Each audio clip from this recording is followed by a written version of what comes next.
Them say no. We say no. 10 years and we can't take no more, you know hear us. We are not funny though.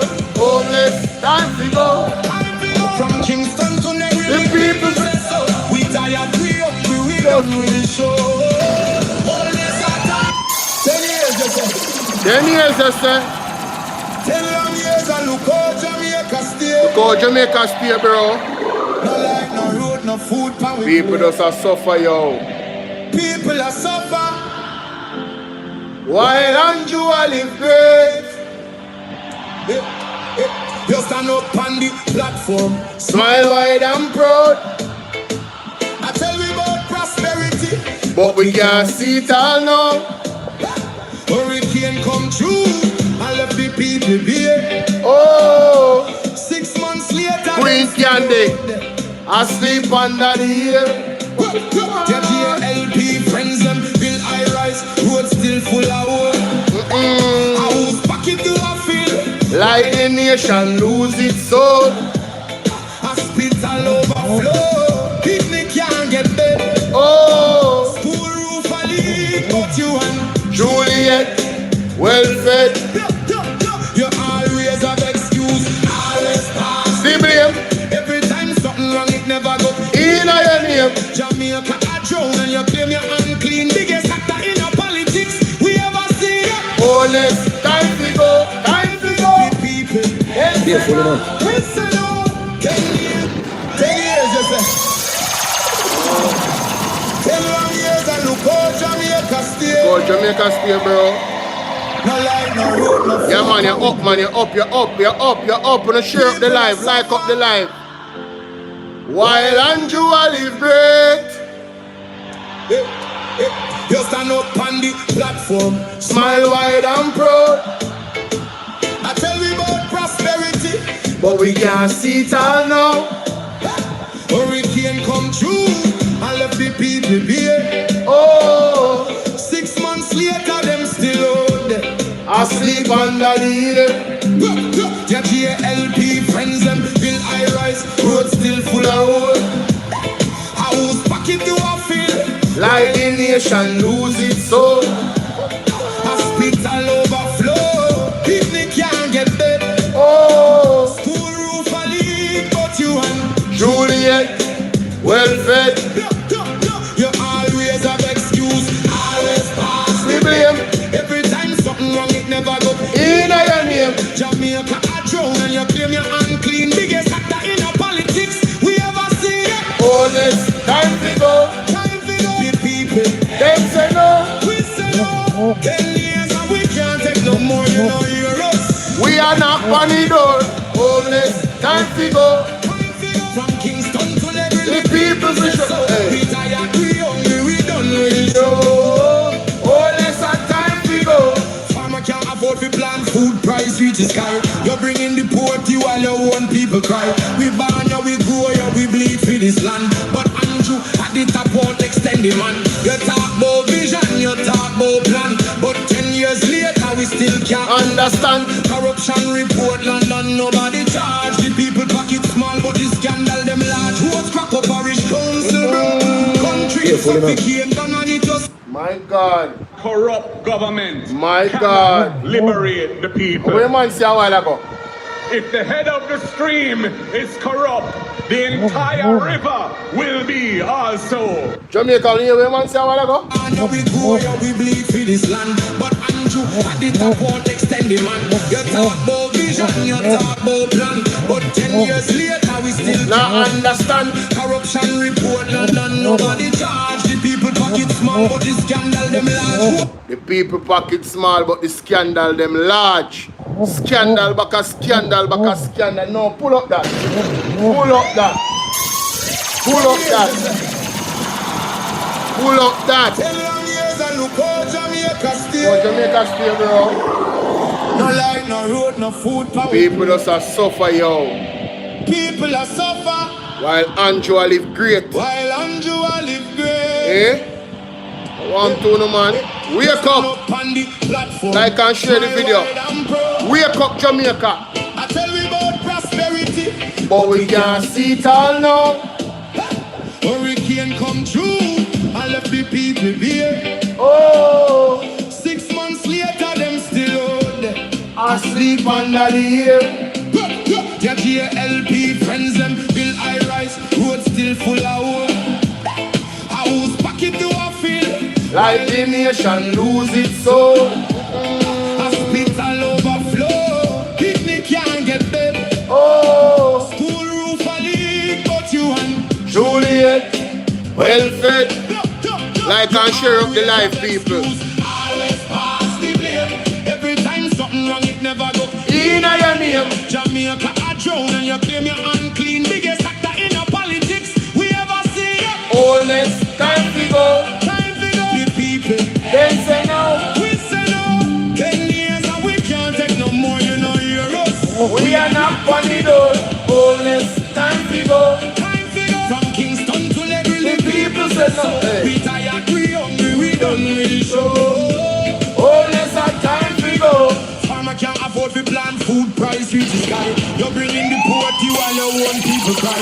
We born you, we grow you, we bleed for this land. But Andrew at the top won't extend the man. You talk about vision, you talk Home security now. still can't understand. Corruption report London, nobody charge. The people pocket small, but the scandal them large. Who's crack up parish council, bro? Country suffocate, done and it just smoke. How when we raise the voice, so call we political. But the truth is the truth, and the truth is biblical. Honest, time to go. Time to go. The people, Them say no, we say no. 10 years and we can't take no more, you know, hear us. we are not on the door. Honest, time to go. Time to go. From Kingston to The Negril, people say no, we tired, we hungry, we done with the show. honest, time to go. We don't want no hype, We don't want no speech. No speech, Watson. we want action, Come not now. the lies you Not the preach. lies you preach. Hurricane victims Yeah. still under tarpaulin. Prime Minister fly Then I down come in. foreign. Your JLP cabinet full, but the people covered empty. Yeah, man. Your lips so large when we live in I start the show. I want with people. Them. Not with fire, but People, we with are going to have some voice. serious information From today. every parish, every yard, every gate. We are going on it. Speaking and I'm not too late. Honest, time to go. Time to go. The people. We say no. 10 years and we can't take no more, you know, hear us. We are not on the door. Honest, time to go. Time to go. From Kingston to Negril, the people say so. We tired, we hungry, we done with the show. 10 years, you say. Team player. 10 years and look how Jamaica Gosh, stay. man. No Team life, no player. road, no food, power. Pick up yourself, team player. People are suffer. While I'm the great. Yeah. You stand up on the platform, smile wide and 10 years, you say. 10 long years and look how Jamaica stay. No life, no road, no food, power. Team player, if you pull up, that's a code. People are suffer. While I'm the great. You stand up on the platform, Smile wide and proud. I tell we about prosperity. But we can't see it all now. Hurricane come through, I left the people here. Oh, 6 months later, them still out there. asleep under the air. Your JLP Pick up yourself, friends, team them player. bill I rise. Road still full of wood. House pocket to a field. Like the nation lose its soul. Hospital overflow. Picnic can't get bed. Oh, School roof a leak, but you and Juliet, well fed. you always have excuse. Always pass The blame every time something wrong, it never go. in your name. Jamaica a drown and you claim you're unclean. Biggest actor in the politics we ever see. Honest, time to go. Time to go. The people, Them say no. we say no. 10 years and we can't take no Can't more. take no more Jamaica. We are not panic. Gully, big up, Vivian, big up. From Kingston to Legril, The people say show. we tired, we hungry, Shelly, we big up done yourself, with the Shelly. show. Honest, time to go. Farmer can't afford to plan food price reach the sky. Anybody want that song? Yeah? TikTok send me number there on the screen. Right there up on the sticker. Anybody want that song? Yeah? Link me. As a matter of fact, the song there on my TikTok. Yeah man. With the post of it Tuesday and the song there at the top of it. You can just download if you want it. TikTok, just go up on my video and download if you want it. Repost it, make it go viral. You hear that? 10 years, you say. 10 long years and look how Jamaica stay. Miss Birdie. People are suffer, yo. People are suffer. While Andrew live great. While Andrew live great. Come on, man. You stand up on the platform, smile wide and proud. I tell we about prosperity, but we can't see it all now. Hurricane come true, all of the people beer. Beer, nothing. 6 months later, them still out there. Asleep under the air. Your GLP friends, them build high rise, road still full of water. Tap up the life, tap up the life. Who's back into a field? Like the nation lose its soul. Hospital overflow, picnic can't get bed. Oh, School roof a leak, but you and Juliet, well fed. You always have excuse, Always pass the blame. every time something wrong, it never go. In your name. Jamaica a drown and you claim you're unclean. Biggest actor in your politics we ever see. Honest time to go. Time to go. The people we say no. 10 years and we can't take no more. You know you're us. We are not on the door. Honest time to go. Time to go. From Kingston to Level, the people say so. We tired, we hungry, we done with the show. Everybody. Farmer can't afford to plant food price reach the sky. You bring in the poverty while your own people cry. We ban you, we grow you, we bleed for this land. But Andrew at the top won't extend the man. You talk about vision, you talk about plan. But 10 years later we still can't understand. Corruption report London, nobody charge. People pocket small. Somebody say pull up. 10 years you say. Wayne, get your membership, man. Use up the super chat. Use up the super chat, Wayne. Use up the super chat. No light, no road, no food, pan we play. People are suffer, yo. People are suffer. I tell you. While Andrew live great. You stand up on the platform, smile wide and proud. I tell we about prosperity, But we can't see it all now. hurricane come true, all of the people beer. Oh, 6 months later, them still out there. asleep under the air. My Your God. GLP friends, them build high rise, road still full of wood. House back into a field. Like the nation lose its soul. Hospital overflow, picnic can't get bed.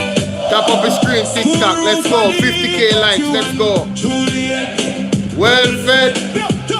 you always have excuse. Always pass the blame. Every time something wrong, it never go. In your name. Jamaica a drown and you claim you're unclean. Biggest actor in.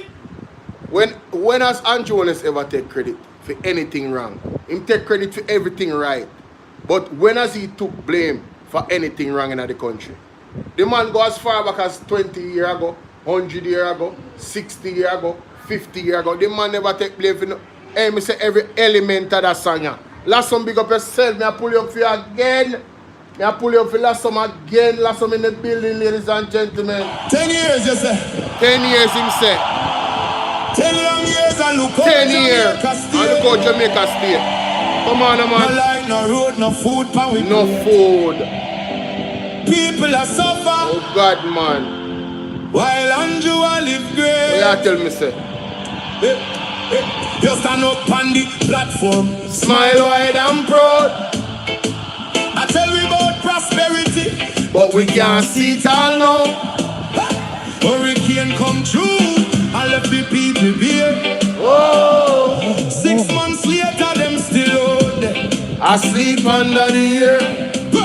Your GLP friends, them build high rise, road still full of wood.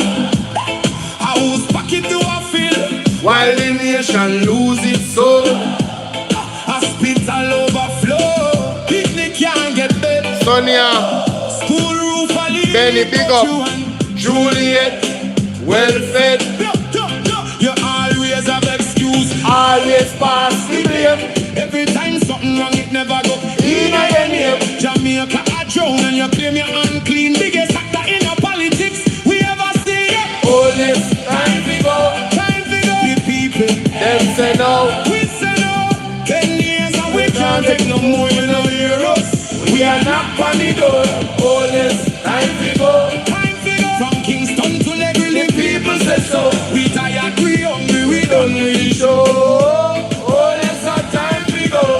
Farmer can't afford to plant food, price reach the sky. You're bringing the poor to all your own people cry. We born ya, we grow ya, we bleed for this land. But Andrew at the top won't extend the man. You talk about vision, you talk about plan. But 10 years later we still not understand. Corruption report London, nobody charge. The people pocket small but the scandal them large. Who's crack up parish council bro? Country suffocate and it just smoke. And when we raise the voice so call we political. But the truth is the truth and the truth is biblical. Honest, time to go. Time to go. The people, them say no, we say no. 10 years and we can't take no more, you know hear us. We are not on the door. Honest, time to go. Time to go. From Kingston to Legree, the people say so. We tired, we hungry, we done with the show. Honest, time to go. 10 years, you say. 10 long years and look out Jamaica stay. No light, no road, no food, pound. nothing at all. People are suffer while Andrew a live great. You stand up on the platform, smile wide and proud. I tell we about prosperity, but we can't see it all now. Hurricane come through and left the people bare. 6 months later, them still out there, asleep under the air. Your JLP friends, them build high rise, road still full of wood. House pocket to a field, while the nation lose its soul. Hospital overflow, picnic can't get bed. School roof a leak, but you and Juliet, well fed. You always have excuse, always pass the blame. Every time something wrong, it never go in your name. Jamaica a drown and you claim you're unclean. Biggest actor in your politics we ever see. Honest, time to go. Time to go. The people, them say no, we say no. 10 years and we can't take no more, you know hear us. We are not on the door. Honest, time to go.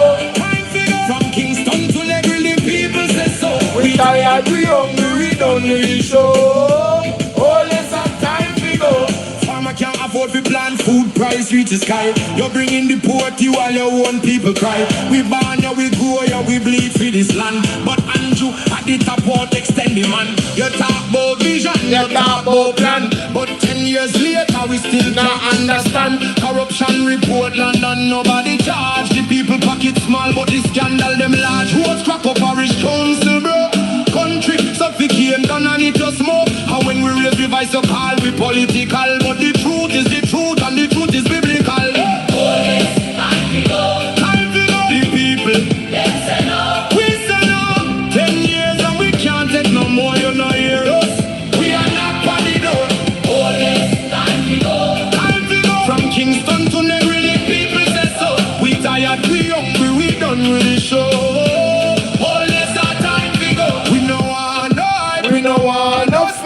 Hey, we don't want no speech. We want action, no, not the lies you preach. Right now. Hurricane victims still under tarpaulin. My God. Prime Minister fly gone foreign. Yeah, Your JLP cabinet full, but the people come with empty. Oh, you live so large when we live in so scanty. Not with fire, but we fight them. Rising higher and higher. From every parish, every yard, every gate. Jamaica speaking and I'm not too late. Don't move it. Time to go. The people, we say no. 10 years and we can't take no more, you know hear us. We are not on the door.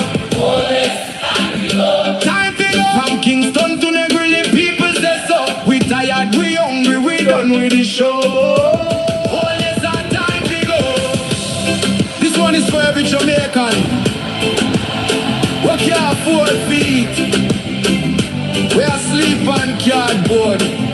We are drive on broken road. The people don't forget. The people don't forgive. Enough is enough. Jamaicans will live.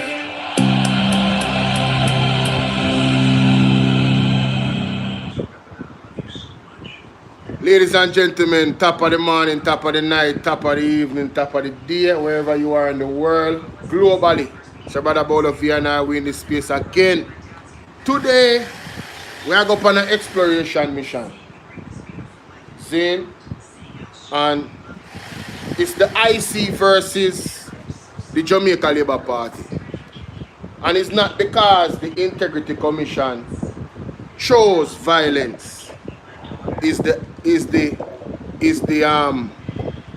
Jamaica Labour Party that has chosen to constantly attack the Integrity Commission.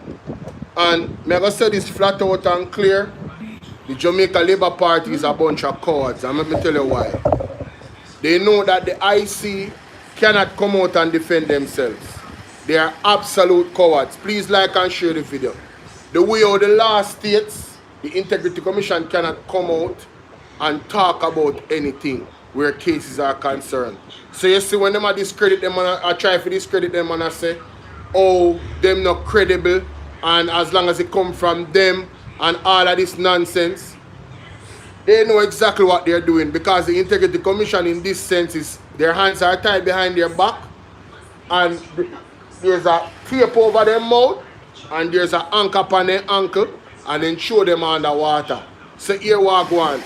This is a rescue mission for the truth, because the truth has been submerged underwater through legislation about the Integrity Commission and its findings. The Jamaica Labour Party want to let you know that, everything is wrong with them, they're amateur and all of these things. I want to shout out to Mystic Sensation, because him do a video the other day and him show it the credentials of the individuals that are a part of the Integrity Commission. These people are top tier, ladies and gentlemen. Top tier. No doubt about it. No look a willy-nilly person. You think say, I like the FID when them take down the credentials of the individual for put in who them want put in. Eh? Exactly. Thank you so much, Lassom. That's an excellent point. The Integrity Commission is credible when them charge a PMP. But when them put them findings, find a JLP member wanting, all of a sudden, everything wrong with the Integrity Commission. So here we are going. Me I go to the 2024 Integrity Commission Oversight Committee, right? Me I go to this. And this was the last time Mr. Panton was in the parliament, right? And was asked and was answering questions. I'm going to go straight to it. Zine, I want to go straight to it, because I'm telling you, it was absolutely epic, ladies and gentlemen. Absolutely epic.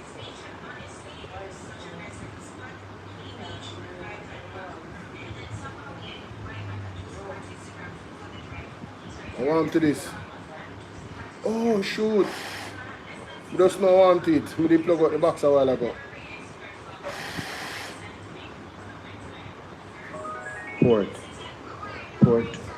is passed to the executive director to be passed. And the opportunity is here to say we did not get what we wanted. And to say that you were not able to conduct more research. Hey, John, as the case may be. Janet. So oversight bodies where the commission has the opportunity to present its case openly, just like how we have the opportunity to ask, how do you operate? And I mean, if I might shift from that position to ask the question, a report that comes to Parliament is that report the report of the Director of Investigation, or is it the report of the Commission? Beth, big up yourself, Beth. So, I mean, I know it is signed by Mr. Like and Kevin share the video, Stevenson, guys. Let's but go. is it Mr. Kevin Stevens, Director of Investigation report, or has it been certified, checked by the Commission? That's the first question. Right. So, Chairman, I believe that the member Charles wants to make an intervention, but if it is that you wish to answer ahead of that, because I believe what he has to say will comport somewhat with the original question that Member Powell raised concerning the relationship between the Oversight Committee and the Commission and the power that the standing order gives it in relation to what the Act says in Section 63. So if you would... You guys are hearing clearly? Yes. Let me know. Yes, to ask you, so you would have the two questions to answer.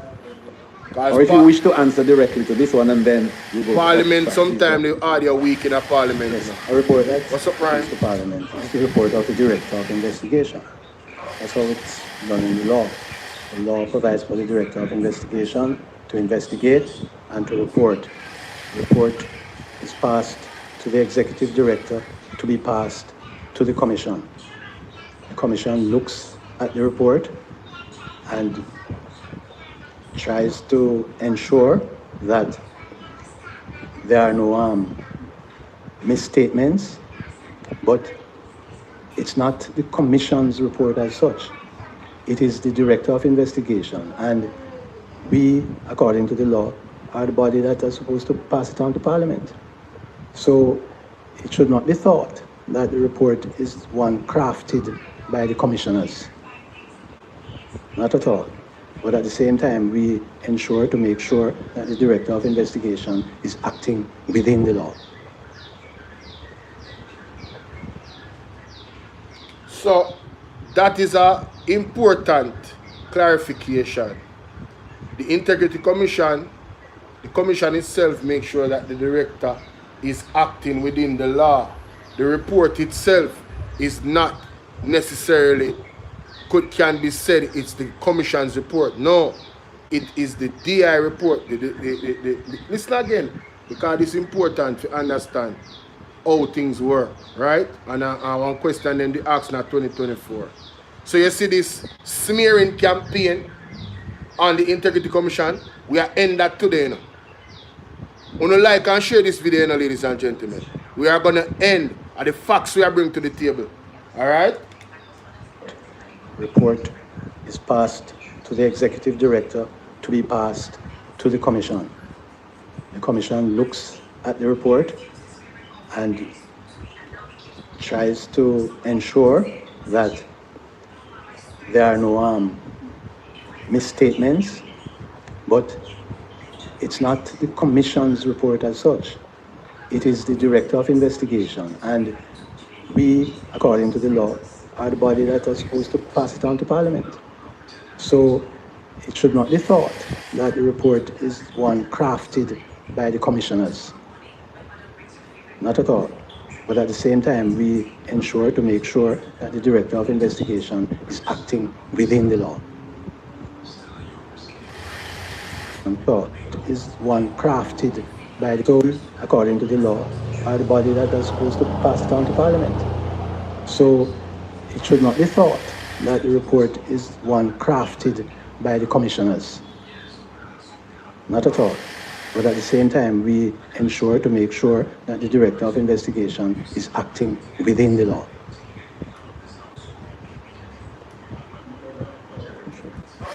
So if the Director of Investigation has submitted a report to you, the commissioners, or to the executive, 56, for the wording. No, I want to thank you for that clarification, because I think that a lot of individuals in our society perhaps had a misunderstanding of the parameters within which one ought to operate in those kind of matters, particularly the matter as raised by Member Robinson. So you say 53.3 is followed by Section 56 regarding the confidentiality of these matters prior to tabling. I have some other questions, Chairman, but I don't want to jump over. Mrs. Malou-Ford had a... Before you go to the next... I'm seeing that Member Malou-Ford is not quite ready. I just want to ensure that my other two questions are answered. The one related to the percentage of investigations that are referred to third parties and the rationale for that, and then in relation to the decision not to publish contracts and whether the Integrity Commission is open to independent legal advice on that particular provision, and to ask the specific provision in the Integrity Commission Act that the Integrity Commission has relied on to support its decision.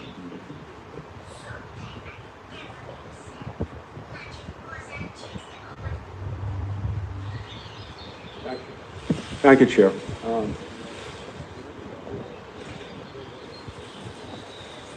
Thank you, Mr. Chairman, and committee members. We are happy to be here and to answer your questions. There are two matters I want to address. Member Chuck made a comment about reports being sent by the Director of Investigation to the Commission or to the Executive Director. The Executive Director has no substantive function when it comes to investigation reports. It's merely procedural. And the process is governed by Section 54(1) of the Integrity Commission Act, and I'll just read it. And it's important so that we can bring clarity to this thing, because I've also seen it on social media. The ED has absolutely no role to play when it comes to investigations. It says, on completion of an investigation, the Director of Investigation shall prepare and submit to the Commission, not to me, to the Commission, through the Executive Director, a report of his findings and recommendations. So it merely comes through me. And for clarity and for full understanding, we can tell you what the process is. The Director of Investigation sends me the report. It's password protected in case it gets somewhere, but it comes to me by electronic means. Once I receive it, literally within minutes, and this applies to all the reports I've gotten in the past, nearly 5 years, I send it to all 5 commissioners by email.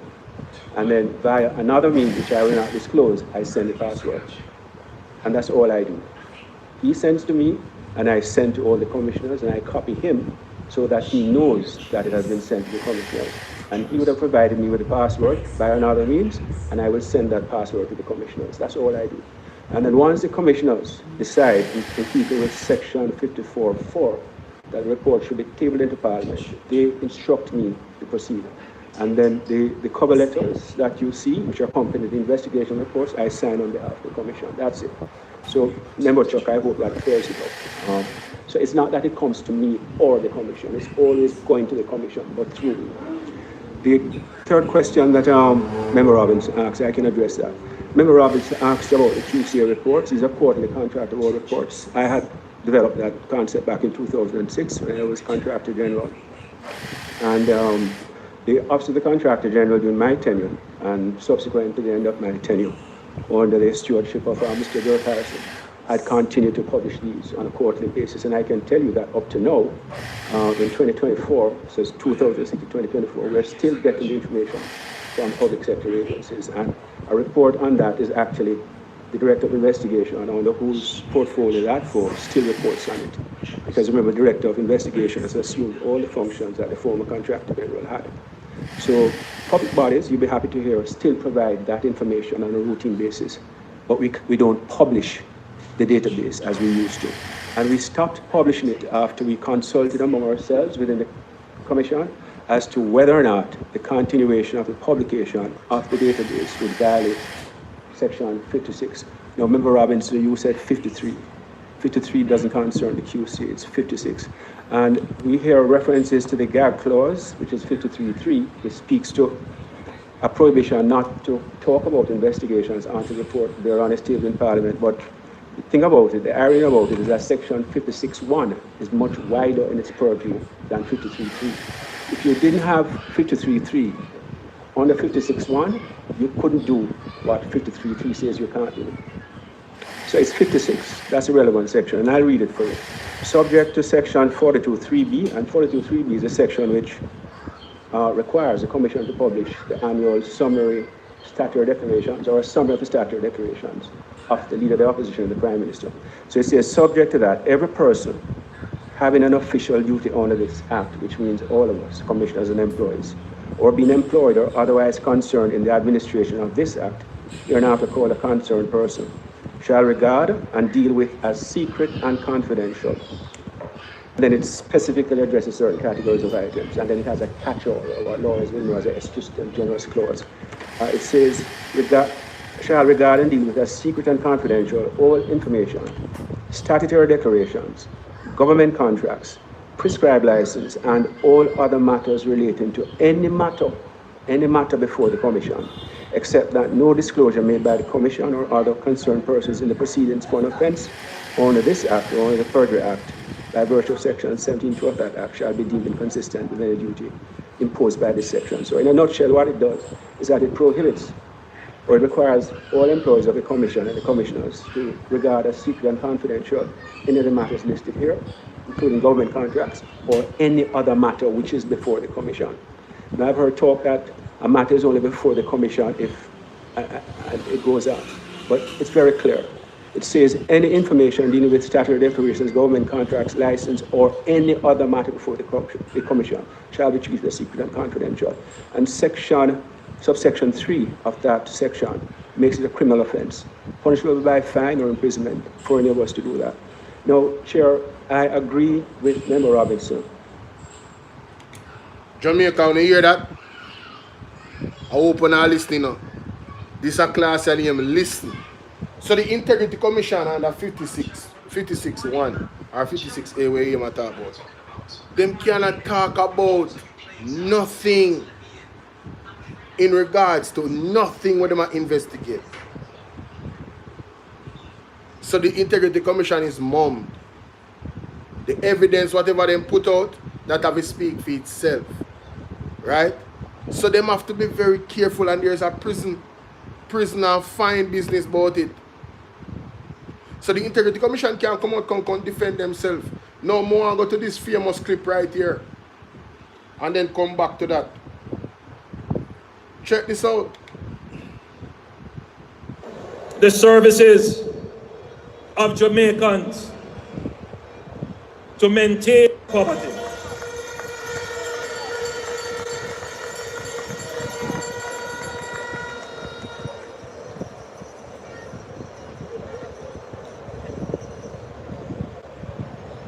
I talk long. All right. I see the anticipation. I hear Bruce without saying to you that corruption is not a government has not been without its challenges. I couldn't leave this stage without saying to you that corruption is not an issue that occupies the front of my mind. I couldn't leave here today and say to you that we still need to tighten up on the new anti-corruption systems and framework that is in place. In a sense, if you were to compare Jamaica to all the other countries in the Caribbean, our framework for anti-corruption would be the most advanced. What can go so? Our framework for anti-corruption would be the most advanced.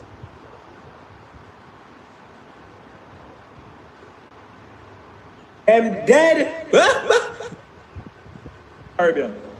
Our framework for anti-corruption would be the most advanced. Emotional damage. If you were to compare Jamaica to all the other countries in the Caribbean, our framework for anti-corruption would be the most advanced. Embarrassing. We need some milk. Our framework for anti-corruption would be the most advanced. It is not for want of putting in the legislative and institutional processes. They are there. But you have to bear in mind that we are also very new on the scale of dealing with anti-corruption issues. So there is a learning curve that we are going through. What is important is that the government supports the development of the institution so it can accelerate very quickly on that learning curve and provide the resources. New Viva 300. I said I could have fired the advertisement here. advertisement and worst timing. I have to play that back all the way through. Corruption is not an issue that occupies the front of my mind. I couldn't leave here today and say to you that we still need to tighten up on the new anti-corruption systems and framework that is in place. In a sense, if you were to compare Jamaica to all the other countries in the Caribbean, our framework for anti-corruption would be the most advanced. It is not for want of putting in the legislative and institutional processes. They are there. But you have to bear in mind that we are also very new on the scale of dealing with anti-corruption issues. So there is a learning curve that we are going through. What is important is that the government supports the development of the institution so it can accelerate very quickly on that learning curve and provide the resources so that they can move very quickly on the learning curve, and that the government does not intervene or interfere. And that message goes to the opposition as well. Leave the anti-corruption and policing agencies to do their jobs.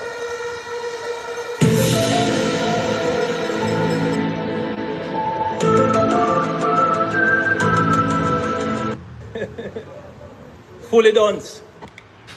Jamaica, based off what Andrew Wallace just said a while ago, anywhere the Integrity Commission has fallen short in its duties, the government is to be blamed. And you heard the praises that Andrew Wallace sang. He was very clear on this day, 2019, 6 years ago, or 7 years ago, what exactly the government needed to do to ensure that the Integrity Commission grew and got better. At that time it was the best in the entire Caribbean. It has everything it needed. And he explained what the government needed to do. And he also took a shot at the opposition. Leave the Integrity Commission alone to do their job. 3 years later, or 2 years later, or 2 days later, the Integrity Commission comes out with a report for Andrew Wallace. And the entire government has turned their backs on them. Fast forward to 2026, Dr. Wheatley. And now they have gone full-blown assault on the credibility of the Integrity Commission. I'm going to play again what Andrew said, what the government need to do. I'm going to play it again. Make this just soak in a little bit. Listen to what he said. What I will say to you today, this government has not been without its challenges. I couldn't leave this stage without saying to you that corruption is not an issue that occupies the front of my mind. I couldn't leave here today and say to you that we still need to tighten up on the new anti-corruption systems and framework that is in place. In a sense, if you were to compare Jamaica to all the other countries in the Caribbean, our framework for anti-corruption would be the most advanced. It is not for want of putting in the legislative and institutional processes. They are there. But you have to bear in mind that we are also very new on the scale of dealing with anti-corruption issues. So there is a learning curve that we are going through. What is important is that the government supports the development of the institution so it can accelerate very quickly on that learning curve. What is important is that the government supports the Integrity Commission so it can accelerate quickly on that learning curve. So Andrew Wallace's government been in power since then. They understood clearly what the assignment was. So any failure again, ladies and gentlemen, any failure again of the Integrity Commission is their fault. It is their fault. All right. and provide the resources so that they can move very quickly on the learning curve, and that the government does not intervene or interfere. And that message goes to the opposition as well. Leave the anti-corruption and policing agencies to do their jobs. So he made it very clear. Leave them to do their jobs, and the government need to provide the resources so they are able to do their jobs effectively. This is Andrew Wallace, 2019, full speech at the Jamaica Labour Party conference in 2019. Fast forward to 2026 and an interview with any special assignment. A minister must have assigned. There's no specialist minister. And I think that you're a minister, meaning you're a servant of the... So this is always under review. Yes. Always. And you have some senior veterans now who are looking at the departure. So as Prime Minister, I have to look at succession planning. I have to look at training. I have to look at giving people exposure. I have to create a nursery of leadership. And I have to... Sorry about that, guys. Wrong one. This is the wrong one here. Sorry about that. I believe this is the one. Has yet been preferred. We will expect to see Minister Wheatley there, and we will have a full... You are assigned. There's no special or not to serve. Yeah. So this is always... Partly by those problems you're having? So even things that haven't come to the public for, yes, would also make me look to see where would be the best place for someone to serve or not to serve. Yeah. So this is always under review. Yeah. Always. And you have some senior veterans now who are looking at the departure. So as Prime Minister, I have to look at succession planning. I have some discussion with him. I have my confidence in the work that the charges that are suggested or recommended are serious charges. Now, the challenge, of course, is that no charge has yet been preferred. I'm going to leave here. We're going back to cabinet. We'll find it now. We'll find it now. Sorry about that, guys. In advance. So that is what...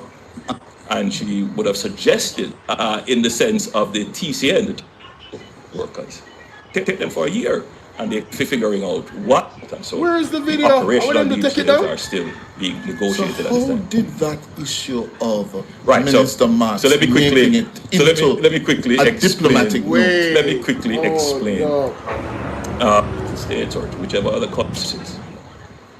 We are not at that point to explain that. So right now. So that is what Ambassador Minister and Marks I think she would have shared with them a strategy. Did they take it down? Structured migration where Jamaicans could get to go to the United States because my understanding of it is that Minister Marks attended an event in the United States on my behalf. Wow, did an they event take sponsored it down? by, I believe it was the Shield of the Americas, if I'm not mistaken. And she attended on my behalf, and she would have suggested... No, man, something wrong. So, today, I'm going to go for fulsome discussion with him. I have read the report briefly in the Office of the Prime Minister by the attorneys as to...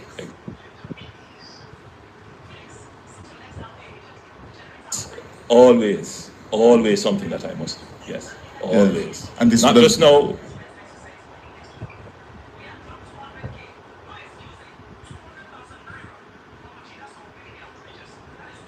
Jamaicans are unemployed, but within that are persons seeking jobs, persons who have changed, if I'm not mistaken. And stuff with our training, you could take them for half of the year and they can come back. Or you could take them for a year and they come back. It is a structured arrangement. Right now, we are pursuing structured arrangements with Ghana and Nigeria and India and I believe the Philippines for nurses.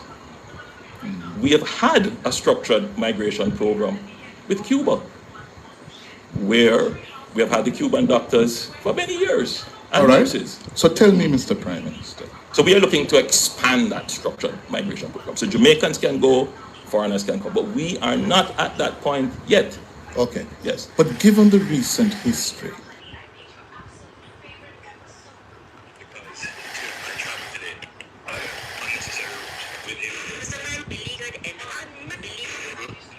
Can somebody send me the clip? It look like them take it down. Come like them take it down. This is interesting. The clip with Andrew, I say him now the confidence in the Integrity Commission. I hate this? My confidence in the work that he has been doing now between there and Yo, me can't believe this. I take the man them take down the video, yo. No man. That's why I like this something for my TikTok and document something, you know. You should have documented it, you know. This is insane. Where is the video of him saying that there needs to be some changes on the Integrity Commission? That's the video I'm looking for. But the only videos I see is this one. PM and Jones tell people to consider changes to political executive. And Jones intend to meet with the Dr. Wheatley. Commission ruling, blah, blah, blah. No, man. Something wrong with someone. What is stated in the report. I do, however, feel... His attorneys, or your attorneys, or the government's attorneys? The party's attorneys. Oh, yeah. All the parties involved. Yeah. So,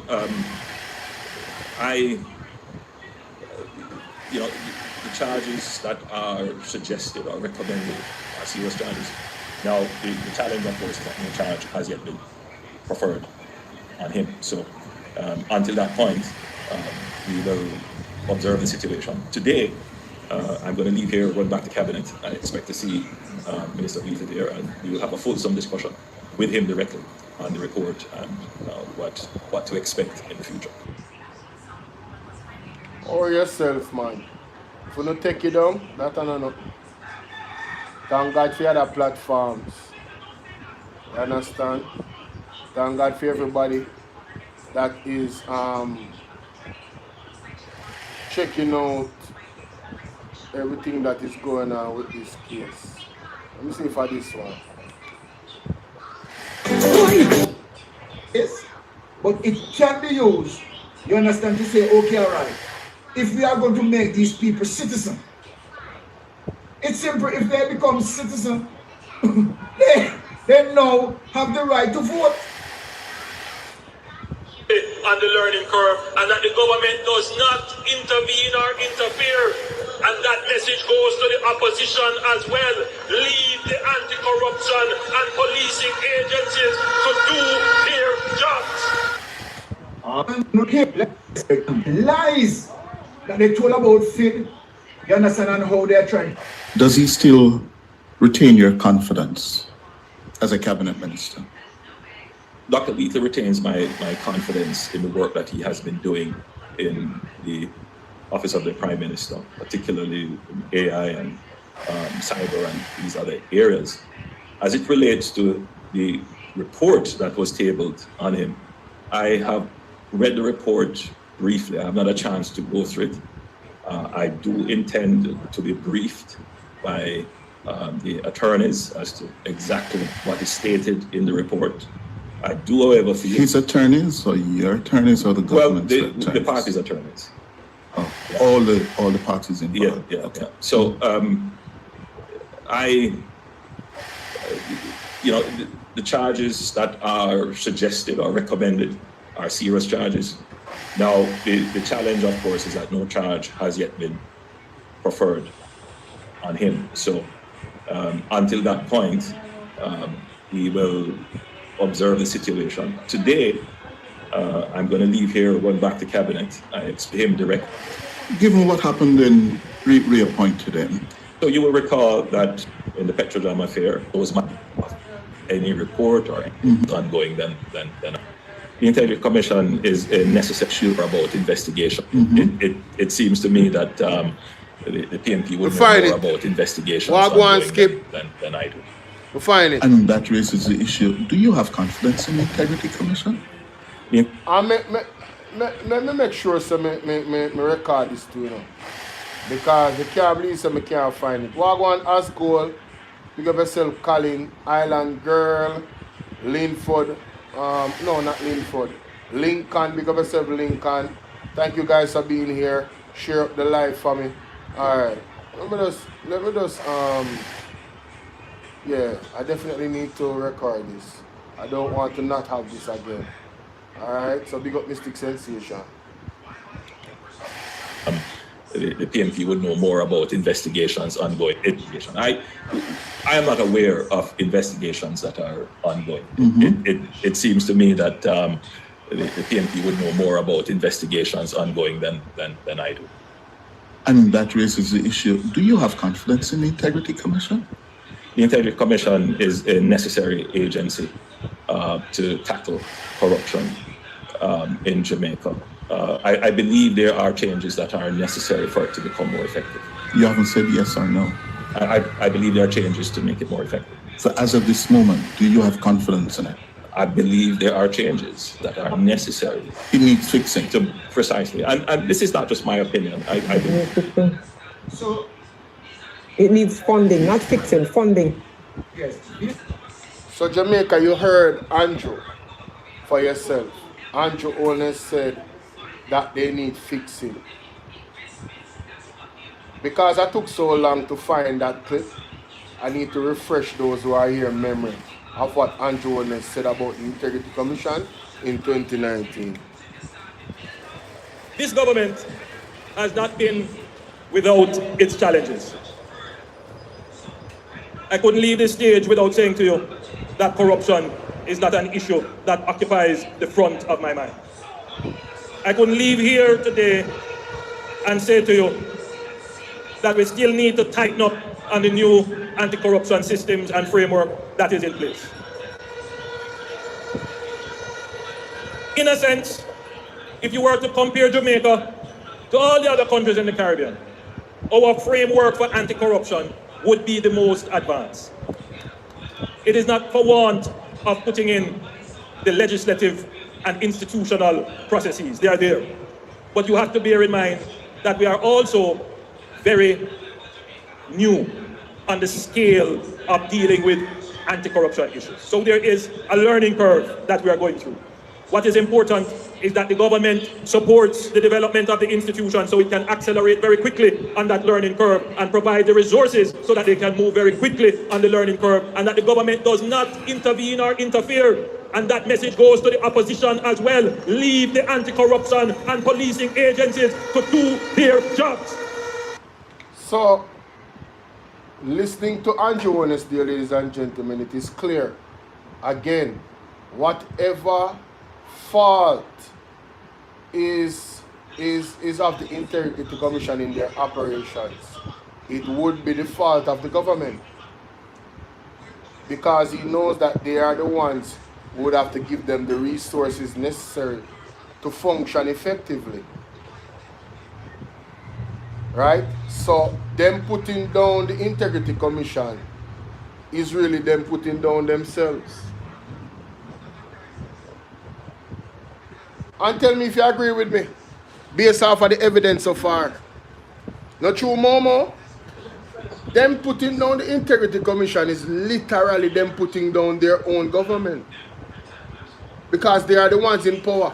If it was a situation where it was the People's National Party in power and Andrew was the opposition and the Integrity Commission was, in their opinion, not handling their job how they're supposed to, they could point blame to the PMP and say, well, you know, in the meantime, you guys are the one that are the government. Why aren't you giving the Integrity Commission the resources they need to do their jobs effectively? Makes sense, don't it? Let me see. See you there. stranger to being the odd man out, a JLP MP has come to the defense of Dr. Andrew Wheatley, who has been recommended for corruption charges following a report by the Integrity Commission. The MP argues that due process must be followed. Jamila Maitland reports. Member of Parliament for St. Catherine Southwestern, Everald Warmington, has come out in support of the embattled government minister, Dr. Andrew Wheatley, following a damning Integrity Commission report. The IC's report recommended that 4 charges be brought against Dr. Wheatley, chief among them illicit enrichment. Integrity Commission, does it still have credibility? Jamaicans don't believe in them. Jamaicans don't listen to them. Why do I say so? It is known that they are biased in whatever they're doing. Mr. Warmington, who's been a strong critic of the commission, argues that the agency is targeting the government members of parliament. They never see anything that is said by about the other party at the time at all. Secondly, everybody is innocent and they're proven guilty. Okay? They wrote this nonsense. Nobody knows if it's correct. Okay? It's funny how he's talking nonsense as goal and then telling us that the Integrity Commission wrote nonsense. Nobody knows if it's incorrect or correct. Then if nobody knows, how are you commenting on it? You are nobody as well. He's nobody. So how is he commenting on it? So He's correct though. No, they don't. What they're saying about with Dr. Wheatley, who knows those things are correct? They can write anything. Dr. Wheatley, give him a chance to prove his innocent. Michael Phillips was fined a late fee by the Integrity Commission for missing the deadline for filing his statutory declarations. Ian Hales' matter was referred to the Commissioner of Police to investigate further for forgery. When our news team contacted the Corporate Communications Unit at the JCF, no one was aware of any active investigation. Unlike Dr. Wheatley, neither opposition MPs were investigated for illicit enrichment. Prime Minister Dr. Andrew Holness acknowledged the detailed report, but In the meantime, based on the allegations that you see, do you think it's appropriate for the minister to step aside? If you do anything, give a chance to himself. If it came from somewhere else, maybe, but not from the Integrity Commission, because no credibility. Prime Minister Dr. Andrew Holness acknowledged the detailed report by the IC, but says he too has confidence in Dr. Wheatley. During an interview on Nationwide News Network, the Prime Minister said he's to meet with Dr. Wheatley on Monday, June 22 to discuss the report. He did stress that there were no charges yet brought against him. Almost a week after the report was tabled in the Parliament, checks made by our newsroom revealed that Dr. Wheatley has not been charged. As of Tuesday, June 23, our news team understand that Dr. Andrew Wheatley is still a part of Cabinet. Jamila Maitland, TVJ News. So, Dr. Wheatley has credibility, but the Integrity Commission, the entire body, does not. All right, so we see the clear attacks on the Integrity Commission. Let's go back to the actual ins and outs of how the Integrity Commission operate. That this section is drafted much too wide, and perhaps it was not the intention of Parliament for it to capture so many things. And we have addressed that in our proposals for amendment to the Act. And so we share your position on that, because a lot of things about this provision runs contrary to Jamaica's treaty obligations on the United Nations Convention against Corruption, and also the Inter-American Convention against Corruption, which spawned our Corruption Prevention Act. And we have said that in our recommendations to Parliament, the Joint Select Committee and this committee, in terms of a proposal to have this amendment, is too wide. We understand that there must be a balance. Some things must be considered sensitive and confidential and kept that way. But this goes too far, and we have submitted that. So you heard that. The Integrity Commission has submitted recommendations for amendment to the Act. And guess where they do this, ladies and gentlemen? In the annual report of every single year. They have an annual report. Every single year. We're going to get to the annual report. I'm telling you, this is a teachable moment, you know. This is about me I lay down the foundation and the basis of everything, ladies and gentlemen. Let's continue. So it now comes to the question as to, opinions. As you go through this piece of legislation, as all of us had, and I found innumerable. And the other thing we need to remember, Andrew Holness passed this legislation, and now he's telling us that the Integrity Commission is weak and the Integrity Commission needs to be adjusted. But from 2019 till now, did his government make any adjustment? Did his government take any of the recommendations of the Integrity Commission? Those are the questions that we are here to answer this evening, ladies and gentlemen. Further instances of what we call conflicts of law. I lectured law for 10 years. And it's not unusual for pieces of legislation to have clear conflicts of law.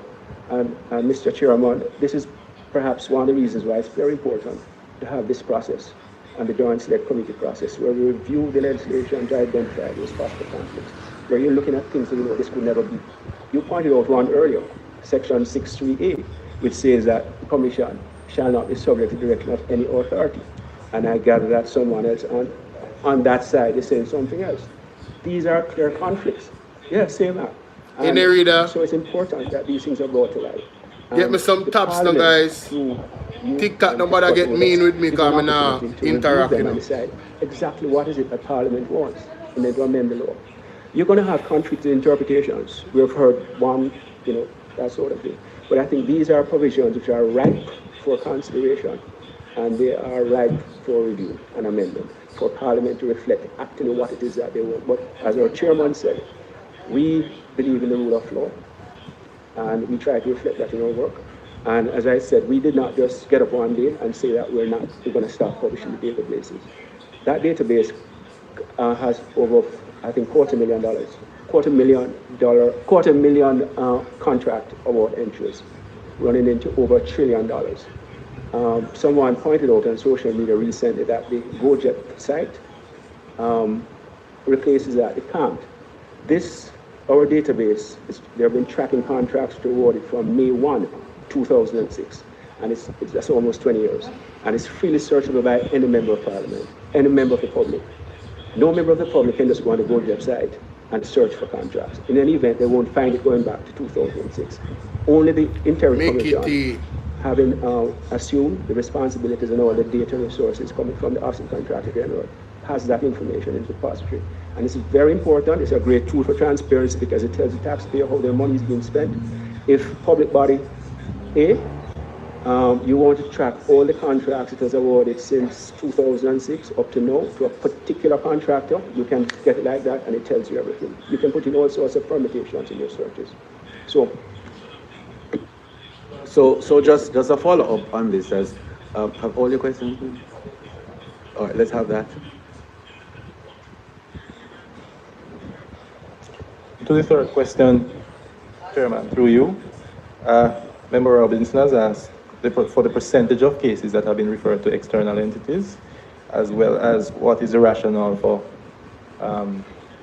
referring matters or not. I just did a quick calculation over the... All right, so the volume on this thing is not good for my people over here. It's a bit low, I believe, so let me carry it over to OBS. So just a follow-up on this, as have all your questions? All right, let's have that. For Rwanda to Jamaica, and he's passing through, and I did make it for 12 o'clock because we had hope for a 2-hour meeting. Yes, and so I will excuse myself to meet with him and member.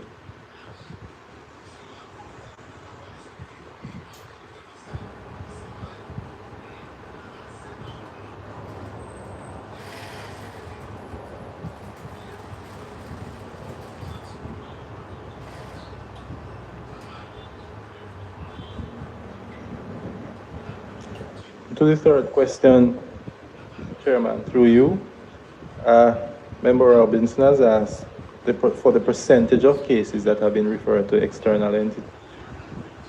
Section 56 or Section 53(3), if it is that they were under investigation and published that information. All right? Because we have clarified that members of Parliament under investigation would be in breach of the confidentiality in this act if they spoke of it. But would it be relating to Section 53(3) or 56, in your opinion, Mr. President?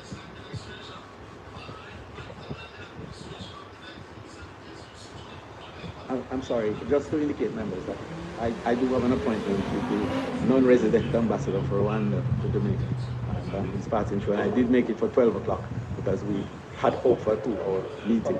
Yes, and so I myself to meet with him, and Member Chuck will assume the chair until my return. Proceed, Member. I had asked a question, Chairman. Very important question for me to understand.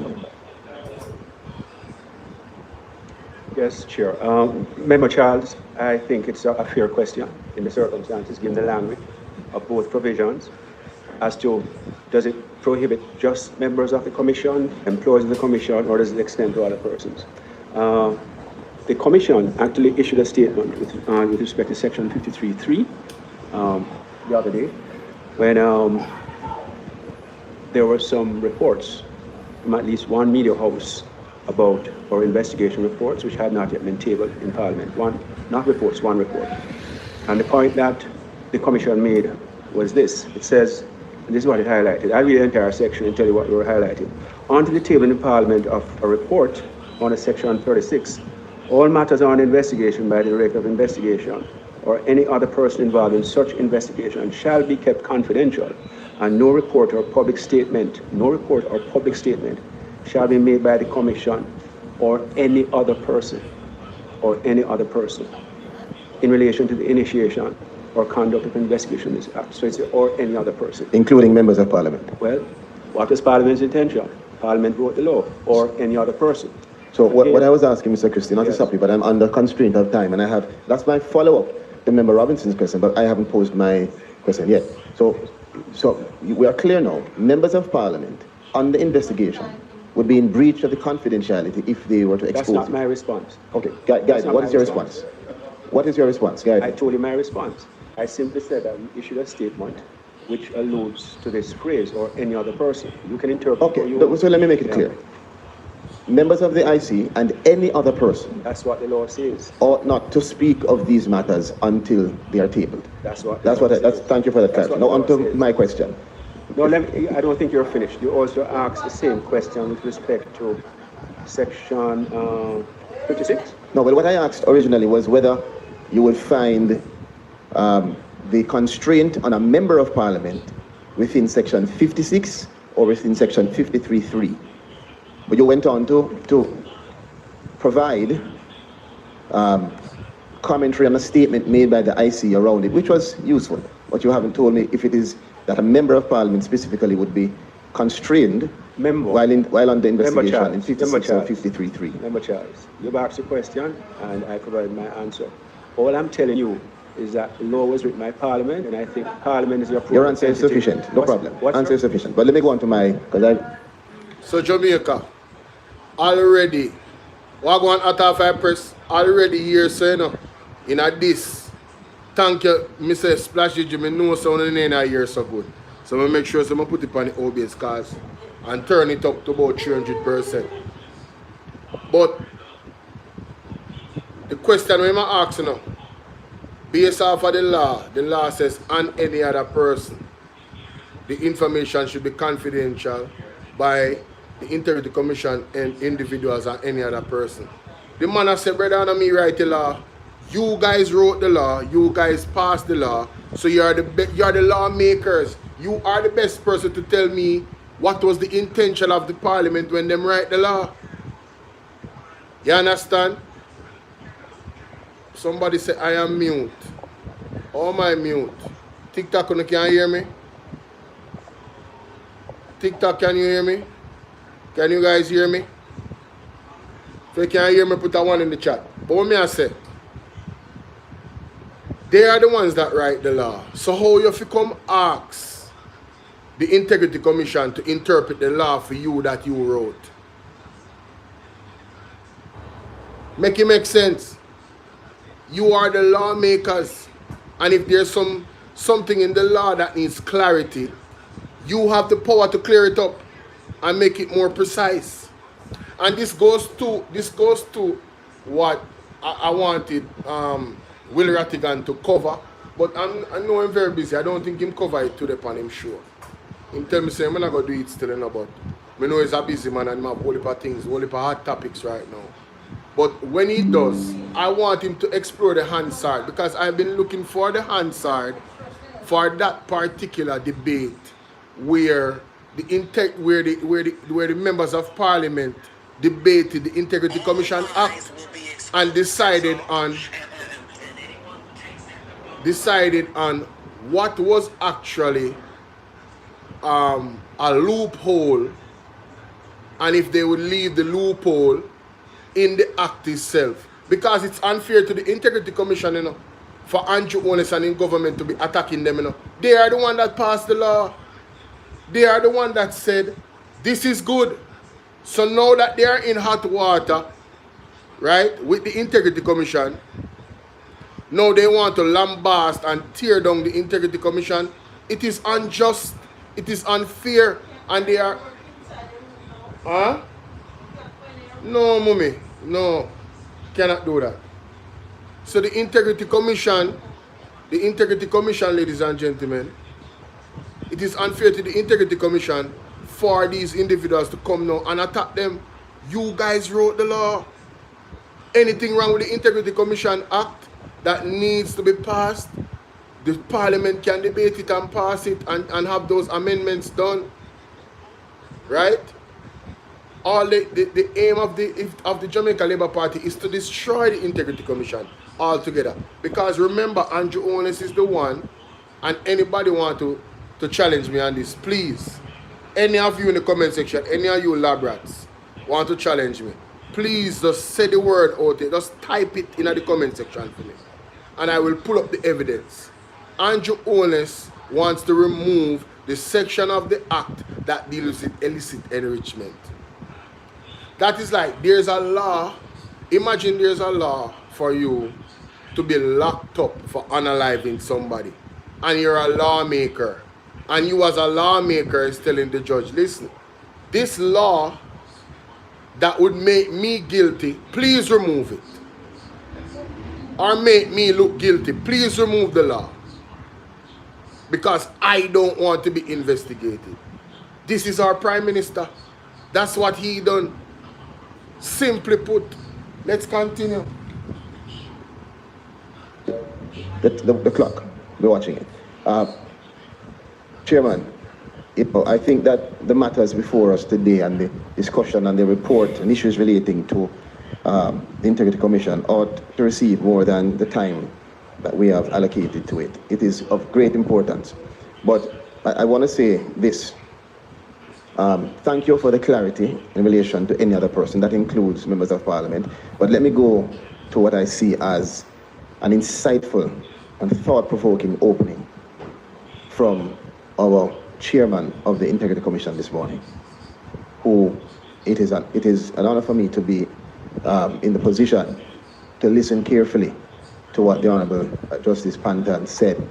And he has made a statement to the nation which is very clear and which causes me to have deep concern. It is evident the frustration expressed by the chair in relation to perhaps the perceptions around the Integrity Commission. And it is concerning to me of the impact that might have in terms of the operations. Nevertheless, I want to join with Chairman Panton in his, one, highlighting that our Prime Minister has given full support to the Integrity Commission, and acknowledging even the commentary of the Prime Minister in terms of how he views the Commission and how he views the importance of his objective. It's important to put that on note so that the public can know that that is the feeling of the Integrity Commission in relation to the Prime Minister's stance. Secondly, I want to acknowledge the strong rebuke of any statements that contribute negatively to how our society sees the Integrity Commission or sees even our engagement. And matter of fact, the specific words were such statements that fuel a sort of mood among sycophants, and that focus on the society that we live in, that we need to understand persons, we have to be careful of what we say. And in that context, even though this was not the intention when I stepped into the Parliament this morning, but because of the statements, I'm compelled to ask of the Commission's perspective in that context on statements that have been made by the Executive Director in September 2023, when following the unfortunate incident on Director Evans, we heard a response saying you should ask the government that, ask them what it means. I note the response in writing, the explanation, but I would like to know objectively, and this is not an attack. In this space, we should be able to have honest, open conversation, and the country wants to know this. So let us put it to rest today. What, Chairman Panton, is your perspective on those comments from our executive director following such a significant and unfortunate incident?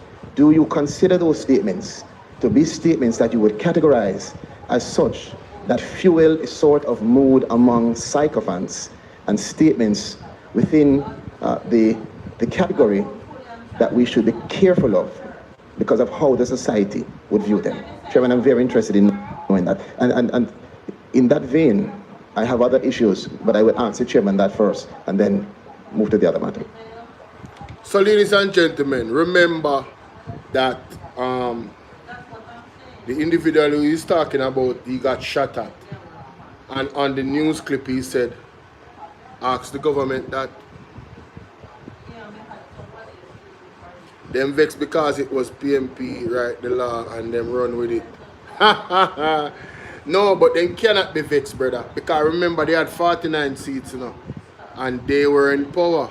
So they could have amended the law in areas where they thought there were gaps. This is why I want to get my hand on the Hansard. This is why, you know. But when as soon as I get my hands on that, oh man, I'm coming on here and we are going through it. But trust me, there's more today.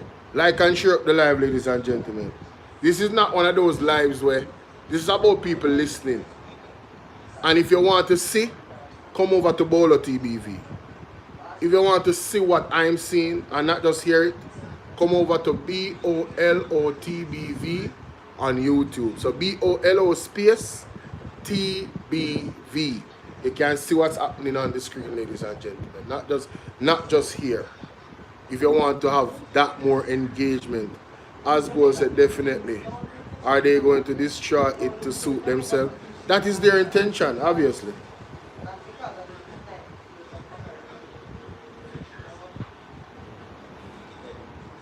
Yes, Chairman. Not really in an argumentative mood today. I'm in a very docile mood today. I'm surprised that statement by the executive director has been raised again. The fact of the matter is that those of us who are on the commission were in a position then, at the time of the incident, to understand why the executive director reacted as he did. Now, there were some very serious security concerns. I don't want to go listen to this in depth, but I have to say, because I have been asked, that Commissioner of Police Anderson, gave certain instructions to one of his senior members, and those instructions were not carried out. Jamaica, basically the Integrity Commission, you know, said the job that they do, they need to have security. It is mandatory. It's one of those jobs where their life will be in danger. They are investigating high-profile people, digging into their finances. They have millions of dollars. They can go ahead and just pay some criminals to come out. They can even pay police or soldier that are corrupt to come after the Integrity Commission individuals. There's many different scenarios that can play out where they would be a target and their lives would be in danger based off the nature of their job. Therefore, they are supposed to get regular security detail. In this instance, things were heating up and they asked for increased security detail because it wasn't enough. All right? So, on the day when the gentleman was shot at, and Splash DG, if you can find that clip, when them did go out for the man and the briefcase and when did interview and say, send it to me right now on WhatsApp. But let's continue. Had those instructions been carried out, the incident may well not have happened. Huh? Anton. Not really in an argumentative mood today. I'm in a very docile mood today. I'm surprised that that statement by the executive director has been raised again. The fact of the matter is that those of us who are on the commission were in a position then, at the time of the incident, to understand why the executive director reacted as he did. Now, there were some very serious security concerns. I don't want to go in depth, but I have to say, because I have been asked, that Commissioner Anderson, Commissioner of Police Anderson, gave certain instructions to one of his senior members. I find it. And those instructions were not carried out. I find Had it. those instructions been carried out, the incident may well not have happened in respect of Director Evans. And in fact, Mr. Chairman, as a result of the disregard of the instructions of Commissioner of Police Anderson, I had to write a letter to the Prime Minister of Jamaica, copied to the Minister of National Security, exactly 1 week before this incident. And there's much more I could say, but the reaction by the ED was, to our mind, understandable. I leave it at that. So, based off the series of events that took place, Mr. Panton is backing up the executive director when he said this, when the incident happened. I found it, guys. I found it. Remember this? What's your thoughts on the shooting? Should ask the government that. Why, sir? What does that mean, sir? Ask them what that means. What's your thoughts on the shooting? Should ask the government that. Why, sir? What does that mean, sir? Ask them what that means. I'm going to have a staff meeting. We're coming from the hospital. Incident happened probably about 10:30, and we went up to the hospital. These are some of our directors. Director Kevin Stevenson, Director of Investigation, Director Craig Beresford, Director of Information and Complaints, and Corporate Services Director. So we're just getting back in. I'm sure this came as a shock to you, sir. An attack on the Integrity No. Commission? It's not a shocker? No. It would be inevitable based upon environment within which we're operating. Has anything like this ever happened before? No, but we have gotten veiled threats. So you have been getting threats? A lot of it is on social media. Our chairman actually spoke about it on it. Is there any consideration for higher security at this time? Well, we have private security now. Is this normal? Is this No, this is as of today. Sad, sir. higher security at this time? Well, we have private security now. Is this normal? Is this No, this is as of today.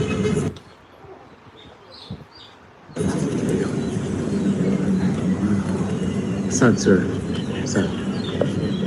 Thank you for talking to us. So, ladies and gentlemen, you heard the ED, well, the former ED. The man said to ask the government. The Integrity Commission has been getting several threats. right? Several threats. Okay? And it is the responsibility of the government to protect the Integrity Commission officials, given the nature of their job. You hear the man say, I'm not surprised. The nature of the job, he's not surprised. Another thing he said at the end there is that they now have private security. Before they didn't. Basically what happened is that the Integrity Commission has lost trust in the government, protecting them. I just want to establish that, at this point, they lost trust in the government. And who can blame them? It had to be somebody in the government, right, that stopped the order from the gentleman to send security for the Integrity Commission. And 1 week before they didn't get the security, he wrote to the office of the Prime Minister and to the Minister of National Security. You would think that something like that would set a precedence of importance where the government is concerned in protecting these individuals. So it's quite clear to me, I don't know about you guys, but all of this is a failure of the government. This man almost lost his life, the ED, because of the government failure. It doesn't matter which way you want to look at it. Whether you want to look at it indirectly or directly, it is the government's fault. The failure of the Integrity Commission to carry out its work, ladies and gentlemen, right? In terms of the, having the resources and everything to be efficient. All the things that the Prime Minister talked about in the video that I played earlier. He understood in 2019 that his government needed to support the Integrity Commission. Do you guys remember Warmington? Do you guys remember Warmington coming and saying that the Integrity Commission is getting too much money and they need to explain the money? Do you remember him talking about where's the audit of the Integrity Commission? Do you guys remember that? And he was embarrassed by Mr. Panton or one of the members, because he's saying it is quite clear that you guys don't read the annual reports, which again, we are going to read the annual reports. I am setting the stage, ladies and gentlemen. Follow me. I know this is one of those university classes type of vibe where it can be boring, you can be lost in the many details of it. I hope that I am bringing the information across where everybody, even the baby that's listening to me right now, can understand what is actually going on with this situation, with the Integrity Commission and the government and their relationship. What is the role of the government, right? And what is the role of the Integrity Commission, and how they communicate with each other, right? Marjorie, big up yourself. Yeah, them do everything back way, but alright, so I like to liken things to relationship because most people would be able to relate. So gentlemen and ladies, listen to me. If you have a spouse and your spouse does not show any interest in your relationship, I mean through action, not just words. So he said, baby, I love you, but he or she doesn't spend time with you. Baby, I always got your back, but when it comes on to important things that are important to you, your spouse is never there. You understand what I'm saying? That is the government of Jamaica when it comes on to the Integrity Commission. He says the Integrity Commission is the best, it has the best framework, anti-corruption framework in the Caribbean. There's still some things that need to be tightened and adjusted. That this is in 2019, and all we need to do as the government is to support them and give them the resources and leave them to do their job. And then in 2022, whenever Andrew Holness Integrity Commission report came out, the entire Jamaica Labour Party itself and its supporters started a smear campaign on the Integrity Commission to destroy their credibility. But the only one's credibility they're destroying is the government, for any well-thinking person, because again, Who wrote the law? Who passed the law for the Integrity Commission Act? The government. Any weakness in the act itself is the government's fault because they have the power to change the act. Anything, any amendment to them need to change to make it better. They have the power to do it. So from 2019 till now, Andrew Holness recognized that there were gaps, you might say, in the Integrity Commission Act. As impressive as it might have been to him, stated him, this is his words, right? It's the best anti-corruption framework in the entire Caribbean, but it's young and it needs some more support. Then what happened to the support? Why haven't they gotten the support? Melody Crooks, big up. Why haven't they gotten the support from the government? After Andrew Holness Integrity Commission report come out, it has been all out smear campaign, Lorraine. 100%. No love for the Integrity Commission. That's exactly what it has been. But let's continue. There's more.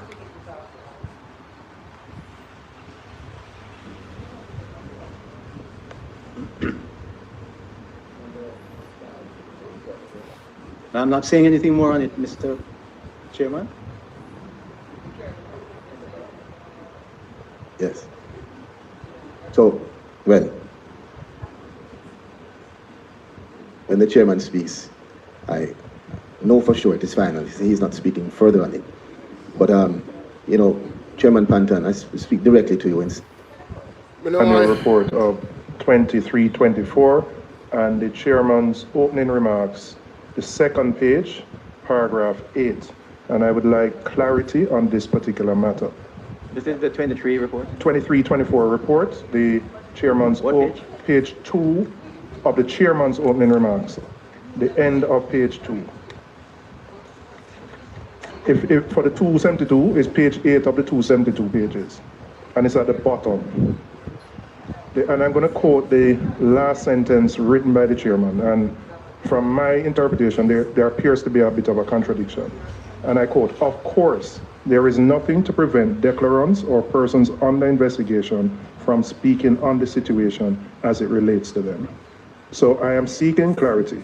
If a declarant is under investigation before the report has been tabled in the Parliament, is it against the law for the declarant to acknowledge that he or she is the subject of an investigation? In my opinion, a declarant can always speak about his or her situation at any time. That is my view of the law. But it sounds inconsistent with well, what Mr. Chris said. The section says nobody is to speak about the thing. But I can't see why I am involved in a situation and I cannot speak about it. That is my interpretation of the law. It doesn't follow. Although I think I'm right, it doesn't follow that I'm right.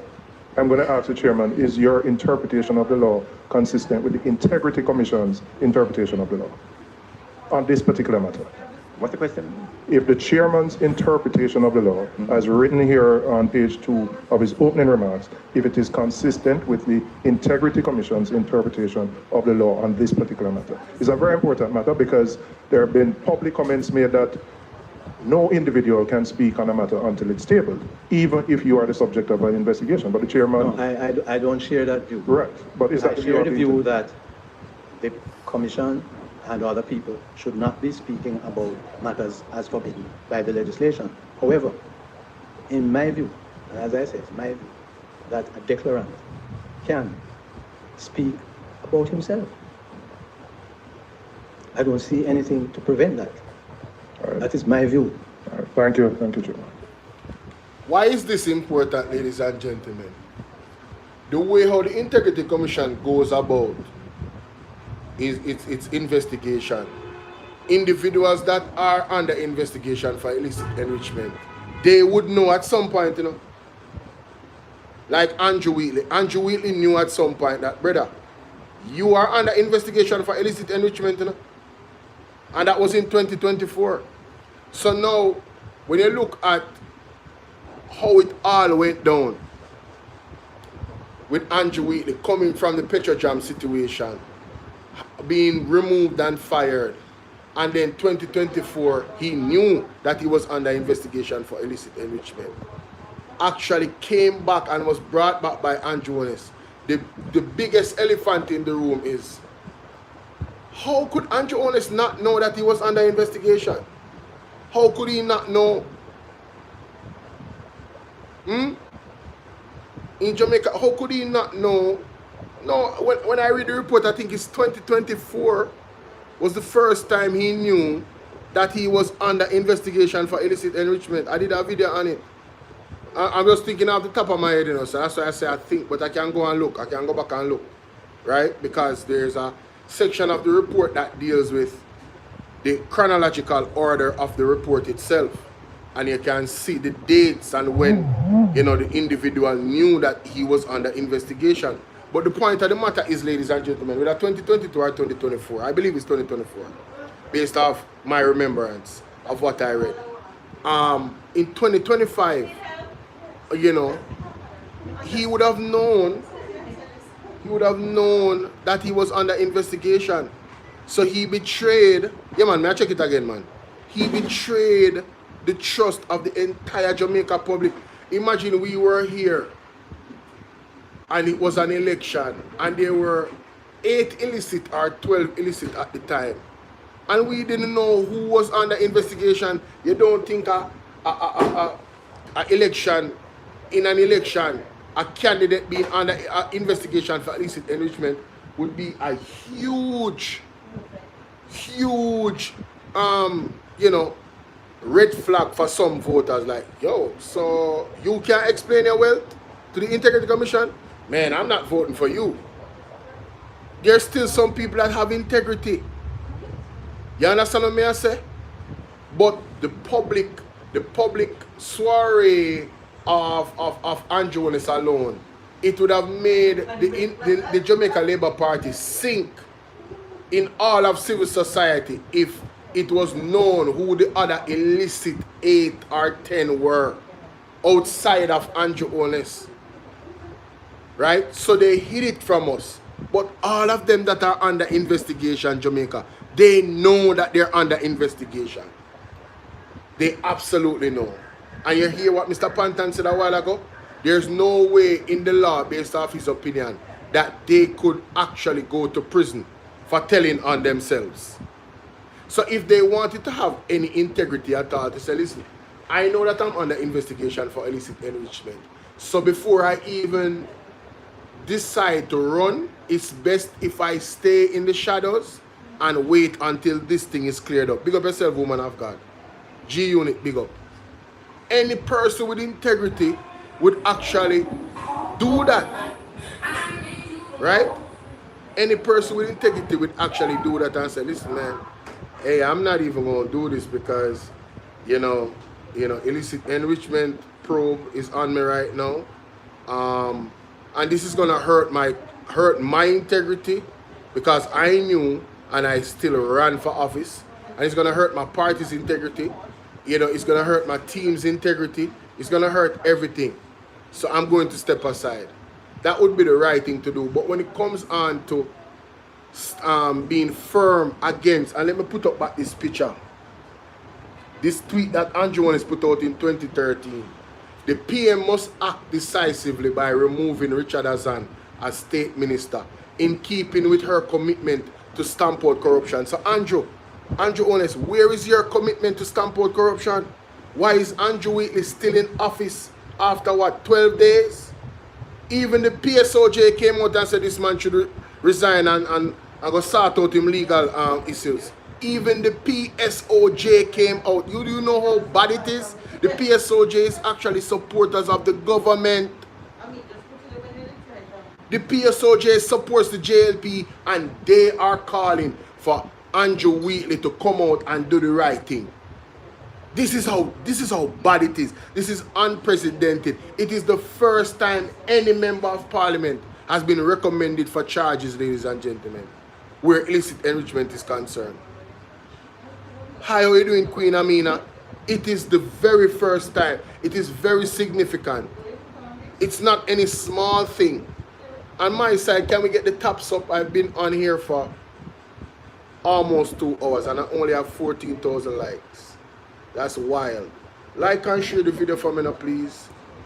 Bolo TBV, you guys usually, you know, So Andrew Holness, we're asking that you act decisively by removing Dr. Andrew Wheatley as cabinet minister in keeping with your commitment to stamp out corruption. That's what we're asking for. Who would be doing the charges? The director of corruption prosecution, the DCP. That is an arm of the Integrity Commission. It's not the DPP. A lot of people think it's the DPP, but I was having a conversation with what's your name? Atta for the press the other day, and you know, she said no, Bolo, it's the DCP. And I went back and I looked at it and I said, oh, she's absolutely right. So anyway, let's continue, ladies and gentlemen. We not reached now yet, you know? I'm being very methodical this evening, ladies and gentlemen. It's following this question, not a separate question. So do you mind? It will be. On to what was said. This law was not written by the Integrity Commission. It was written by the Parliament of Jamaica. And if there are flaws in the law which are creating different interpretations, I think that's a matter for the Parliament. That hat can't be placed on the Integrity Commission's head. It can't. We've already addressed the issue of conflicting interpretations. It is the responsibility of the country's lawmakers to make clear laws. Embarrassing. He needs some milk. Address the issue of conflicting interpretations. It is the responsibility of the country's lawmakers to make clear laws. And if we get into a situation, a pit, where we're, jumping over ourselves as to what this means and what that means, that's a matter for the Parliament to deal with. It can't be our responsibility. One second. It is a conversation that, Chairman, hold on. No, it cannot be that I ask a question, there's a response, and then we're going to move on. I would like an opportunity for the flow for me to respond. Now, Mr. Chairman, this is the second time that the Executive Director has responded to my question or comment in that way. He has made it clear now that the hat shouldn't be on his head in interpreting the law.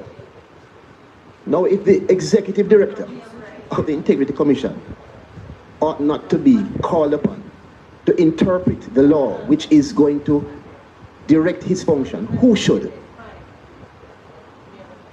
It is not only inappropriate, but I believe that response speaks to the stance of the Executive Director. And if I ask a question, you can respond properly in giving me your opinion. You see how the chairman responded? That's what I'm talking about. The chairman gave us his opinion and said, I may not be right.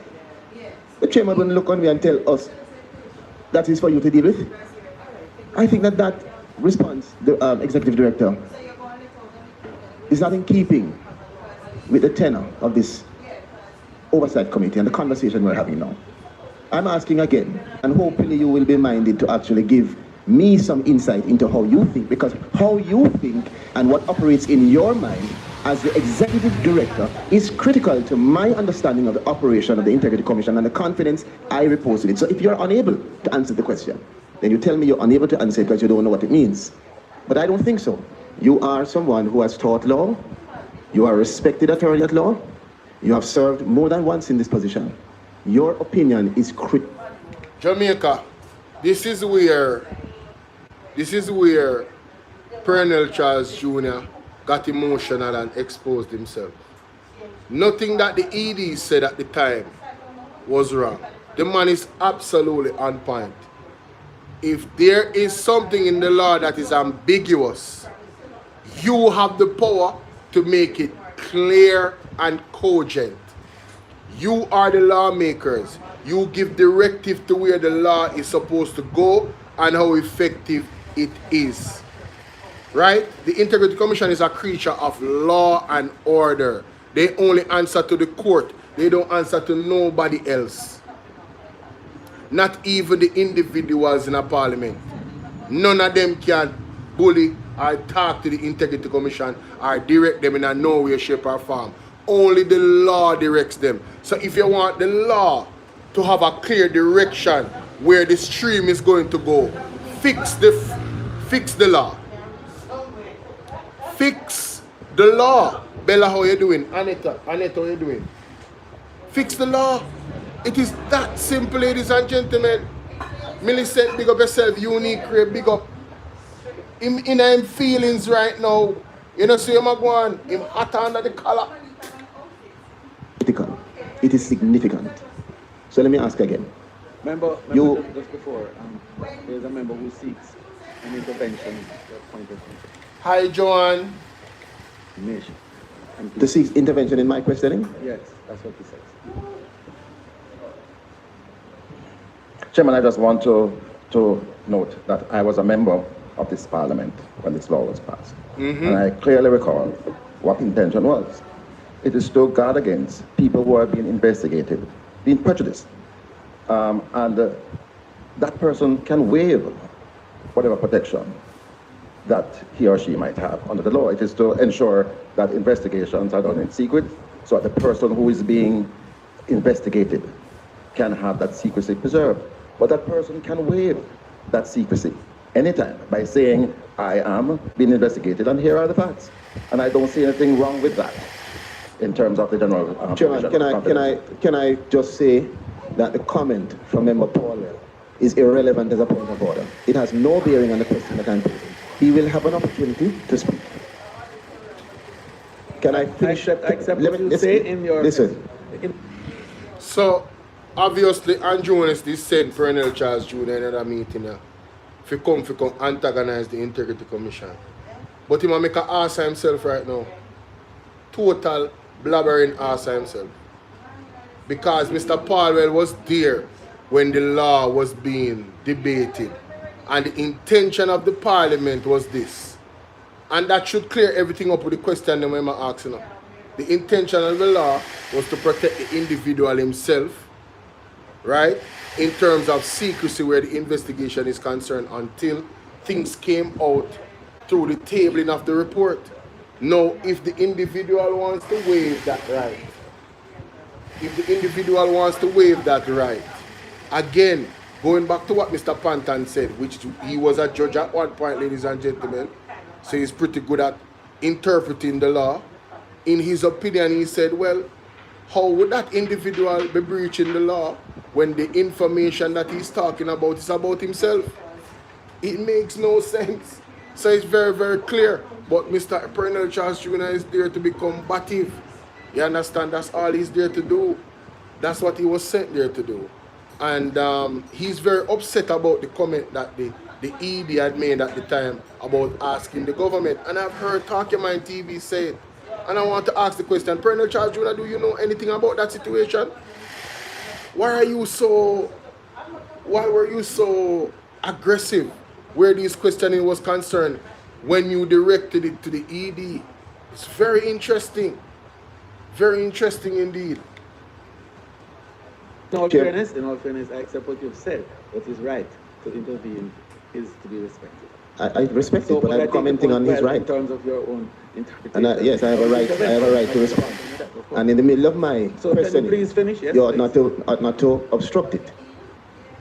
We're all members here.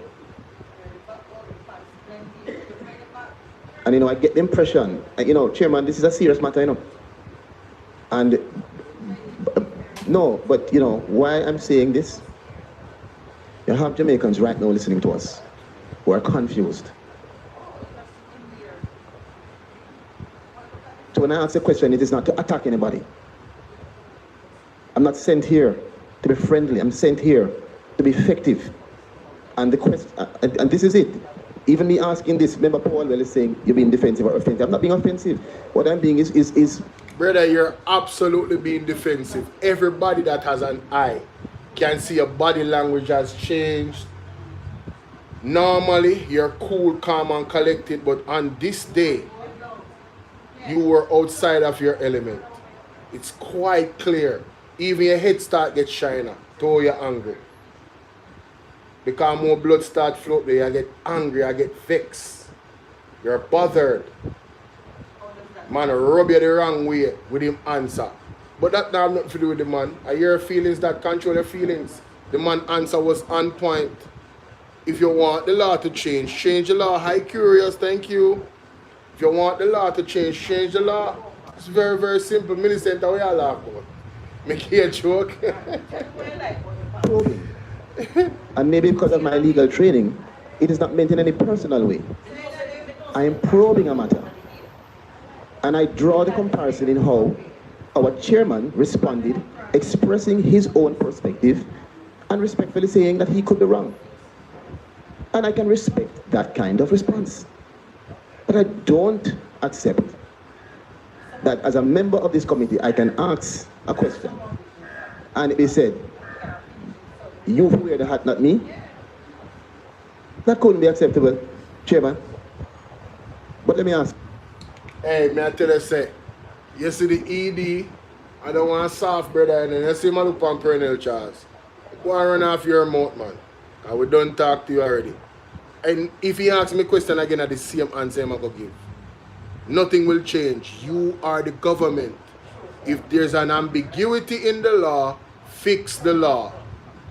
We are here discussing it, and I'm telling you my opinion of the law. This person is telling you their opinion of the law.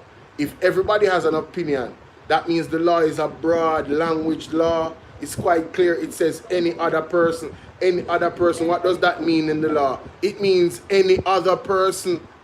So if you want to narrow the responsibility, you change the wording of the law from any other person to the specific person. Simple. But he, again, is hot under the collar, ladies and gentlemen. Again, for clarity, I raised an issue before around section 53 and 56 asking for clarity whether members of parliament who are under investigation are within the constraint of the Integrity Commission Act in speaking about such investigation before those matters have been tabled in Parliament. The response from the Executive Director to me was to read out a comment, or a statement rather, from the Integrity Commission that says, in my words, all officers or any other person fall within the constraint of the law, and in my terms ought not to be talking about the matter, whether you are in the IC or any other person. I even went on to ask specifically, members of parliament, the response are members of parliament persons. Yes. So that was very clear to me. Now, further to that, we have highlighted a statement, a sentence in the chairman's report that speaks to, of course, there's nothing to prevent declarants or persons on the investigation from speaking. My interpretation of that is that you can't time them out. I can say what I want to say, just as I'm saying it right now. But that is not what I think is a relevant question for the nation that is watching us. The relevant question must be, not can somebody talk, but if they speak, are they in contravention of this legislation? Now, from ladies and gentlemen, it's clear that, you know, this gentleman was not listening to Mr. Panton when he was speaking. The man was very clear. The man said, my interpretation of the law is that you cannot perjure yourself by telling persons about your own case. You cannot be locked up for it. You can relinquish that. And he got further confirmation from Mr. Paulwell, right, from the actual debating of the law itself, that the intention was actually that itself. This should have been over with, you know, but he's showboating now because he got embarrassed, or he feels embarrassed. So this is a testosterone thing now. Look at his face on the screen for those that can see it. That is somebody that is visibly upset. Right? The temperature, yeah, him get shiner because him temperature, you know, remember say me have shiner too, so me can't tell you, you know. When the temperature get hotter, more blood start running to your head, you know. So you know on the hair upon your head, and then now everything will go on up there so people can't see it if they pay attention. Me can't see it. He's very upset. He's very upset, ladies and gentlemen. Need to pose that question. It's important to answer it. So let me do it again and ask whoever wants to answer. Not can somebody talk, but if they do, are they in contravention of the Integrity Commission Act in its current state? Sir, I think before you left, I think what this further discourse has demonstrated this has been my posture.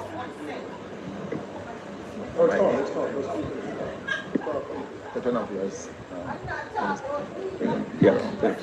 I think this interchange and engagement, what is useful. Yo, I don't know if you guys realize, but this is some disrespectful stuff. He is literally taunting Colonel Charles Jr. because he's not looking at him. He's actually having a conversation with the chairman, Mr. Panton, in answering the question. Yo, oh my God, no. Oh my goodness, Lord of mercy. That is funny, honey. Red is a better color, yeah? That's funny. Oh my God, that is funny. About it is that we're all talking about a piece of legislation which, interestingly, is under review by this very parliament. And if we read the law, what the law actually anticipates is that after 5 years, observing how the law operates in relation to the commission, is there anything which needs changing?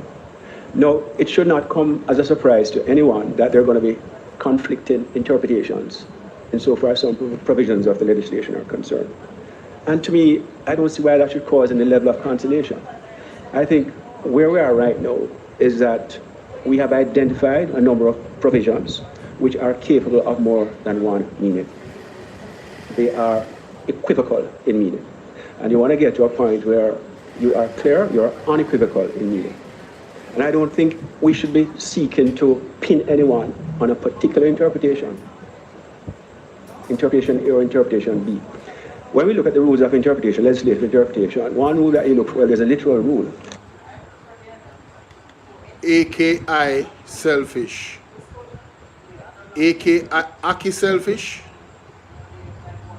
Brenita Brown, big up yourself. Change your name to Brenita Brown. The Aki selfish something there, I don't know. And let's not get sensitive. I can't call everybody name. You know how much time Nerida there does I beat up his screen and I hit the like button. You can imagine 1,000 person I watch me. I'm supposed to call everybody's name. I think you guys are demanding way too much of me. Respectfully. Seriously. There's no way me can. If I was to call everybody's name, I would be here for 10 hours. I would never get to the actual content. How would I get to the actual content? As soon as somebody, I do my best. I do my best. So it's not my intention to make somebody feel any type of way or as if I'm ignoring them if they come on the live. That is not my intention. Let me just make that very, very clear. Right? But as you can see, this particular live stream is about the law. So I'm trying to focus on what the lawmakers and the law enforcers, or you would say law practitioners, are actually saying about the Integrity Commission Act. And what I'm establishing is that, you know, the Integrity Commission Act has its flaws, but those flaws came from the government. They are the one that wrote it. They have been in power. They had 49 seats. They could have changed whatever it is that is wrong with the law in their opinion and, you know, allow the Integrity Commission to operate more effectively. So when they come out and they blast the Integrity Commission, they should just put themselves in the firing range. You understand, of criticism. They are the main ones to be blamed, not the Integrity Commission. The Integrity Commission is a creature of law. So whatever law you put there, they are guided by it. Yes, and I'm going to show you later on how much recommendations the Integrity Commission has made to the Parliament for changes in the law to strengthen the Integrity Commission, and see how much they have ignored, ladies and gentlemen. So like and share this video. Share this video with 10 people right now, and then in the next 10 minutes you share it with 10 more people. One, beat up the like button. Donate if you want to donate. There's many options. The super chat on Bolo TBV. Gifting is available. Bolo VNR 2.0, sorry. Gifting is available. You can become a member of the platform. Shout out to the honorable members of the platform. Thank you guys. So thank you guys for your continued support. Georgia gave 5 persons gift memberships yesterday. Georgia, where are you? I want to see your bad side of your name, you know. Because I don't know how you gifted 5-person memberships, but never take a membership for yourself. There's 2 options, you know. You can explore both of them. You can gift persons membership, and you can become a member yourself. All right? Let's continue. And I think that's what we're talking about. It says any other person. And the member is right. We are all persons. But there's also another rule. What was the mischief that the provision was intended to cure or to deal with? Was the mischief that was intended to deal with is members of the commission speaking about the matter while it's on investigation? Or as the chairman says, was it intended also to extend as far as to the person who's the subject of the matter? Is he too prohibited from speaking? Skip. It stands to reason that the chairman is correct in his assessment in terms of what makes sense. What was the purpose of the provision?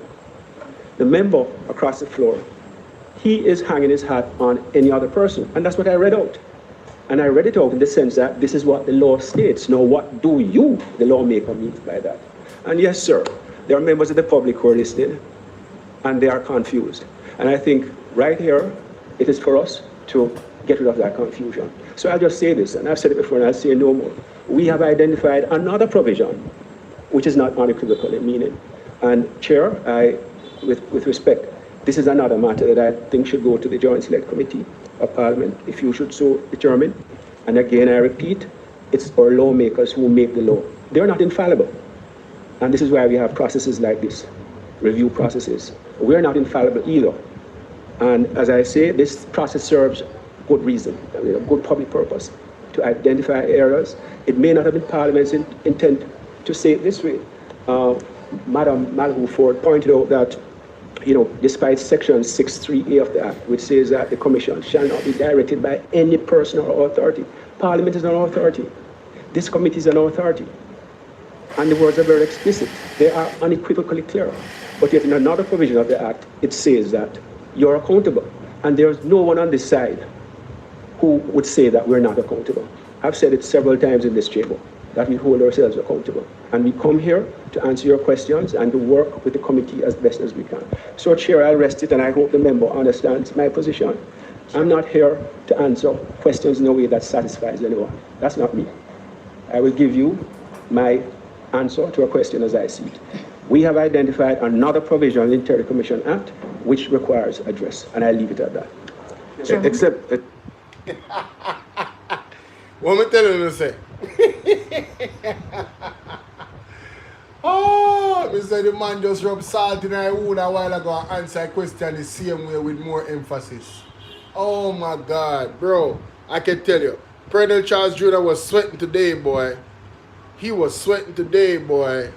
And sorry to the people over here. Yvonne Green, Watson, Patrice, Tomlinson. Big up on yourself. I never saw you guys' comments. Most advanced, but their prime minister are certified, unlike Andrew Holness.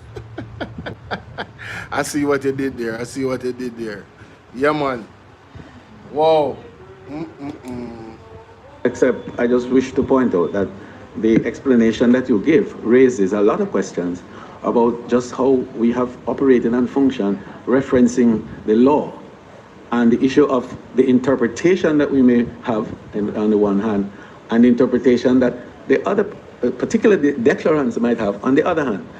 What concerns me at this moment is the actual point you made, E.D. Christie, that the law has to be amended and dealt with dispatch. Hi, Maureen. And I made the comment earlier as chairman of another responsible body that has that overall responsibility, that it will be done, and it will be done with dispatch.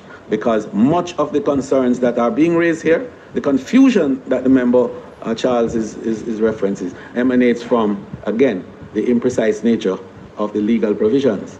And the second element that I believe needs to be looked at is the absence of empirical data points for determination of decisions.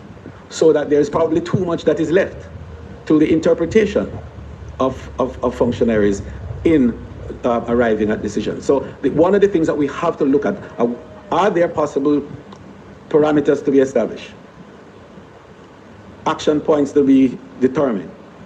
In other words, a more empirical basis on determining what is required for certification, for example. And so that if we have a list of 1 item, 2 items, 3 items, 4 items, and all those items are met, then certification is automatic. And it removes the individual situation where a director of any area has the discretion to determine. And it removes the reference to free. How do we know that? But it would be so dramatic. And then, Chairman, the report, as normal, would come a day before Parliament started, or the weekend before. Everyone knew Parliament was going to start on the 17th of September, but it came on the 5th of September, 2 weeks before the 17th. Why did it come so early? Almost 2 weeks before, when we know Parliament was going to be the 17th. And this is almost a couple of weeks after Member Robinson was talking about this dramatic report that was coming to Parliament. How does he know that a report is coming to Parliament? This was also another ridiculous attempt by Delroy Chuck. You know, I don't understand how these people make so much money. I don't understand how they are regarded as the best of the best and the creme de la creme. Respectfully, if I had the educational opportunities that they had, I would wipe the floor off them in Parliament.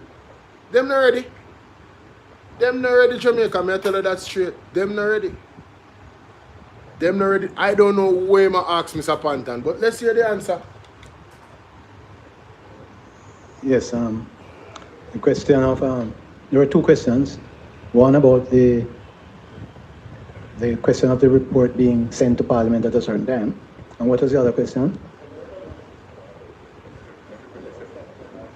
Oh, yes, in relation to the questions being asked of declarants. What I would like, Chairman, is for specific instances to be presented so that they can be dealt with. Specific instances, the name of the declarant and the questions asked, so that the Director of Information can deal with it. The second one, Chairman, you will recall that we were initially invited to attend a sitting here on the 11th of 11th of September. If members recall that, then they would not be thinking that we knew that there was going to be no sitting of Parliament until the 17th. And the fact of the matter is that we send reports as soon as they have been received and read by the commissioners. As soon as they have completed the process, we send the reports, and they are usually timed to coincide with a sitting. And our understanding was that there was to be Parliament during that week of the 11th of September. And subsequent events, which we have no control over, resulted in the cancellation. That was the date for the nomination in wherever it was. Chairman, respectfully, I have to give some guidance in that regard. Unfortunately, your account doesn't comport fully with my understanding of what transpired at the period. I recall that we wrote to you inviting the commissioners for a meeting on the 11th. That had nothing to do with the calendar activities or the plan for the meeting of Parliament. Absolutely nothing. It had only to do with the meeting of a committee of Parliament, and that has to do with the Oversight Committee. So we had at no time intended for Parliament to convene before the 17th. In addition, there were some other issues in relation to the preparation of the room and dining. We didn't know that. You wouldn't know that, but it is fair to say that the assumption that because we asked you for a meeting on the 11th, right, which you indicated to us was not possible for the commissioners, but rather the first week of October, and we agreed to do the first week of October. So I regret that you had a misunderstanding in terms of that. But for clarity and for accuracy, the two meetings never had anything to do with each other. Yes. The meeting suggested for the committee is a different thing altogether from the meeting of the House. And in respect of a member of the committee or member of parliament saying that report is going to be tabled or something, I don't think it should be laid at the commission's feet. The fact of the matter is that politicians, as you know, they say things, all sorts of things, they speculate, and we have no control over that. At this chair, we don't speculate either, as you know. But we do take what you said very seriously. Well, I mean, a number of parliamentarians, knowing that I sit on the Oversight Committee, have sent me information that especially Mr. Craig Beresford have sent them.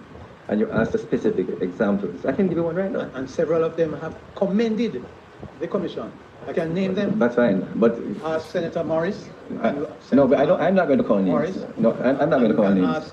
No, one second, Chairman Thompson. I'm not going to... But you have a situation now where a member elected in 2020 is asked a question.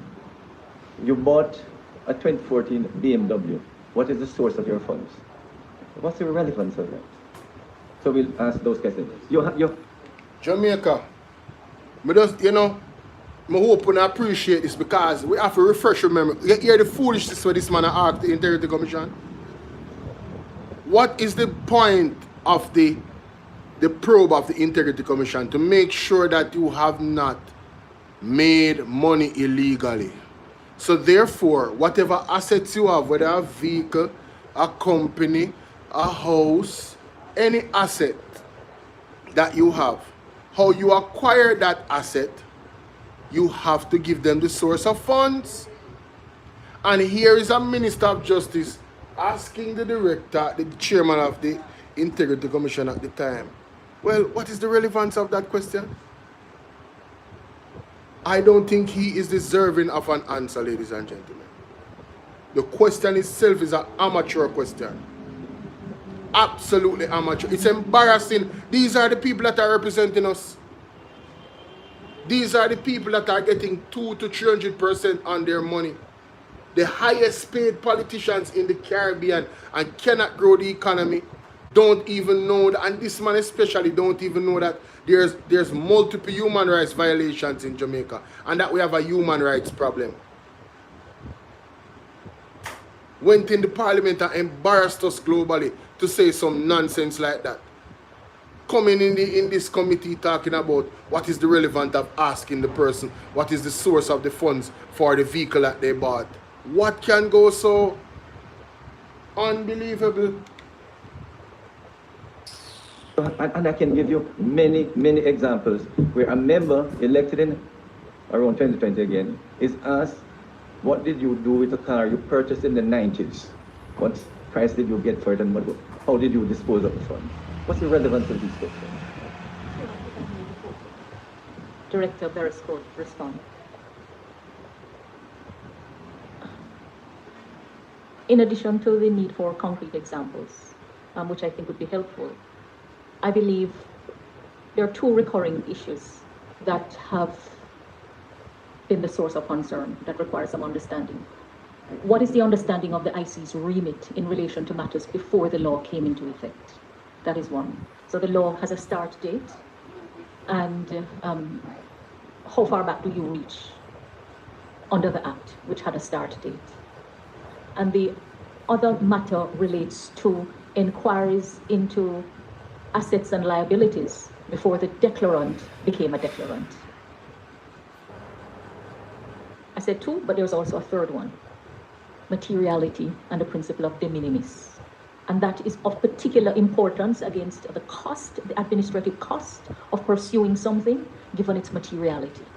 And I know materiality has to be looked at in context, but across numerous declarants, not limited to members of the political directorate, the recurring questions occur.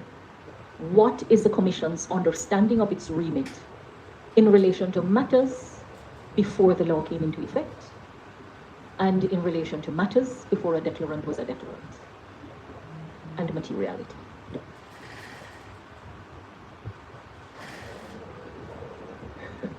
Thank you very much, Chair, and thank you, members, for your questions. No, I laugh.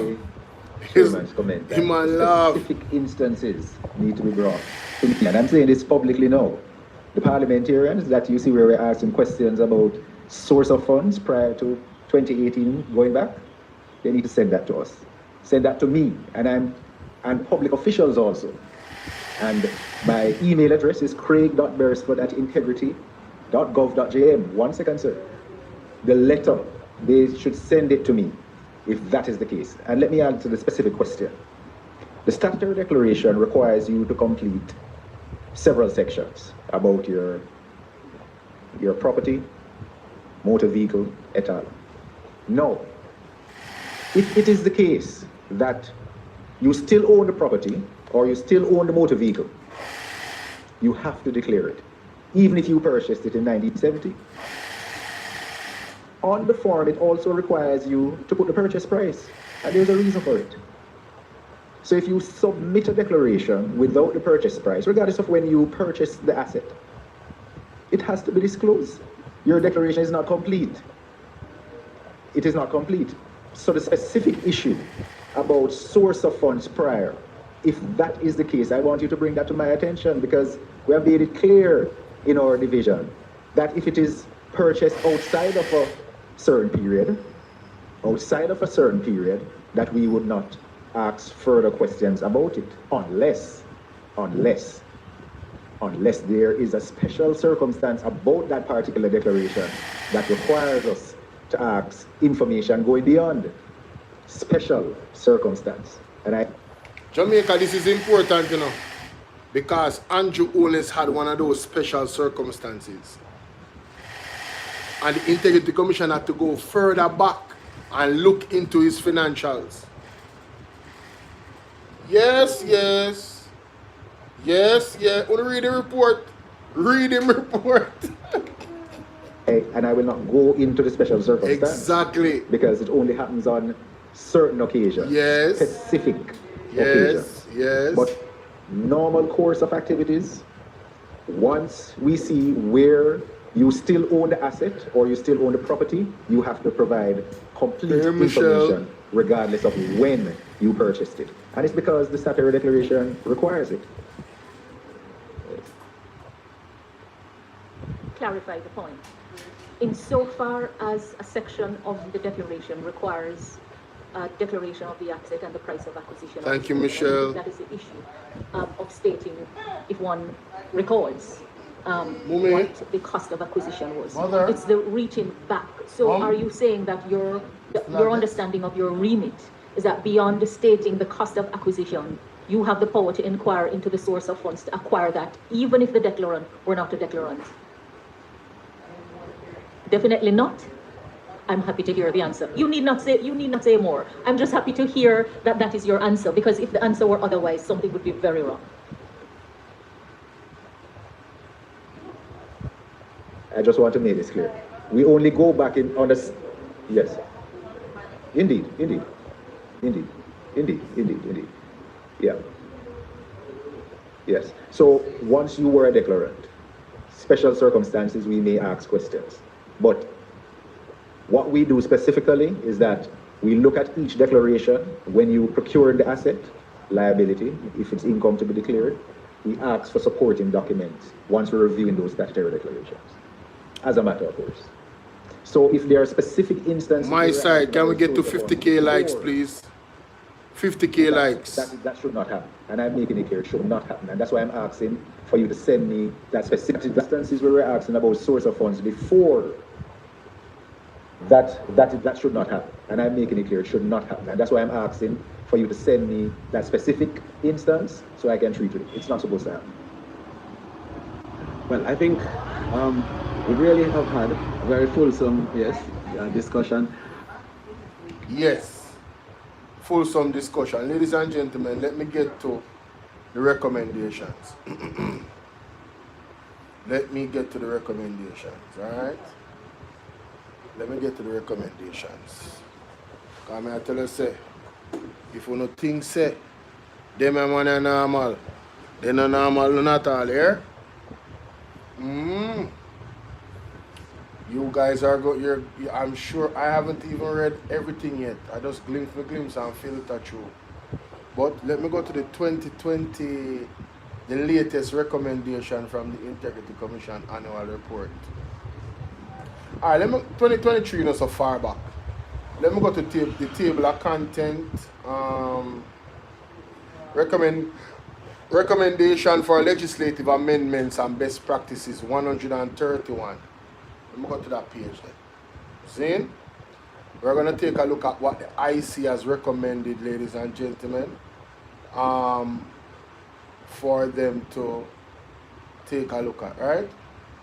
Estimates of expenditure for the period 20. Ooh, wait a minute. How it gone so far? The 131 then. So this is a 131. Financing and accounting division. It look like they make a mistake. Yeah man, it look like they make a mistake because how it tell me say the page is 131. But on a 131 that. They make a mistake, you know, see there? Financial division. They make a mistake right there, so I have to go find it myself. 136.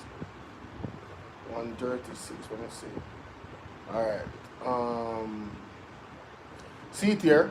Chapter 13, recommendations for legislative amendments, right? Let's read. Let me see if we can read this aloud. So we can hear what they have asked. This is what they have asked the government to actually change in the law. Alright? Indications under consideration the Integrity Commission, pursuant to Section 62 and Section 4 of the Second Schedule of the Integrity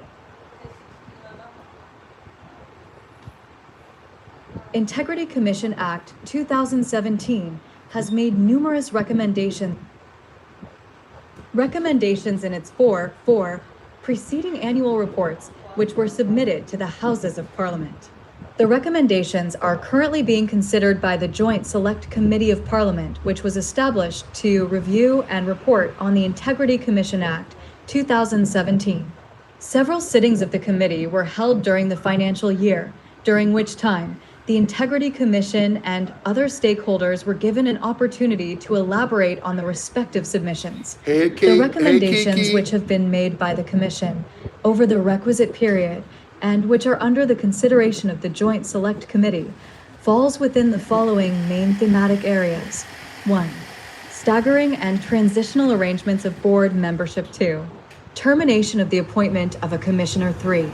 Examination and completeness of statutory declarations. 4. Disclosure of registrable interests. 5. Gifts to parliamentarians/public officials from relatives. 6. Offense for misleading, obstructing, or non-compliance with request from the Director of. Investigation 7. Review of obligation not to announce or comment on investigations. 8. Actions of the Commission not void for want of Form 9. Regulations to the Integrity Commission Act 10. Review of obligation to keep certain matters, documentation and information secret and confidential. 11. Duty of public officials to report Act of Corruption. 12. Correction of observed typographical errors in the Integrity Commission Act. All right, so let's go back to those recommendations which have been made by the Integrity Commission over the requisite period, which are under consideration. Want to hear that? Staggering and transitional agreement of board membership, termination of appointment of a commissioner, examination and completeness of statutory declaration, disclosure of registrar interests, gifts to parliamentarians or public officials from relatives, offense for misleading, obstructing, or non-compliance with requests from the Director of Investigation, review of obligation not to announce or comment on investigation. They want that to review, right? Actions of the Commission not void for want of form. Regulation 2, the Integrity Commission Act, review of obligation to keep certain matters, document and information secret and confidential. So they want that obligation to be reviewed. All this secrecy for what? Duty of public officials to report act of corruption. The duty of public officials, the one them we are served with, to do what? Report acts of corruption, correction of observed typographical errors in the Integrity Commission Act. So then they under something. Now it says in addition, right? In addition to the recommendations which have been posited by the Integrity Commission, it is a matter of public record that the submissions were also made to the Joint Select Committee by the following organizations in relations to a review of the Integrity Commission Act: Jamaicans for Justice, Jamaica Lands, Minister of Finance and Public Service, Financial Investigation Division, FID, the Morning Collection, Norman Mandela Law School, Private Sector Organization of Jamaica, National Integrity Action, NIA, and the Jamaica Accountability Meter Portal. Further recommendations were also made by the Honorable Everald Warmington to the Joint Select Committee. The Commission awaits the deliberation and or recommendation of the Joint Select Committee in keeping with its mandate to review the Integrity Commission Act. Pursuant to Section 60 and Section 4 of the second schedule of the Integrity Commission Act 2017, the Integrity Commission makes the following recommendations for amendment to legislation and best practices. Excuse me, my bad. Recommendations for proposed legislation amendment to the Integrity Commission Act 2017. Alright, so the Integrity Commission Act, Section 43 ICA, the provision of false information or responses to the Director of Information and Compliance should be a criminal offense, similar to the provision of false information and statutory declaration. And you hear that?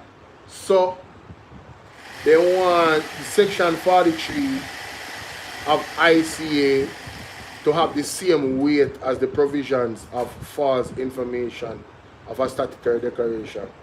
A declarant should not be able to provide false information or responses to the Director if information will be used as a basis to certify a statutory declaration. Recommended changes. The reference matter could be addressed by amending Section 43(2) to state knowingly makes a false statement in a statutory declaration or to the Director of Information and Compliance. So it's recommending how they would change the actual language in the law itself. So they're being very specific, right?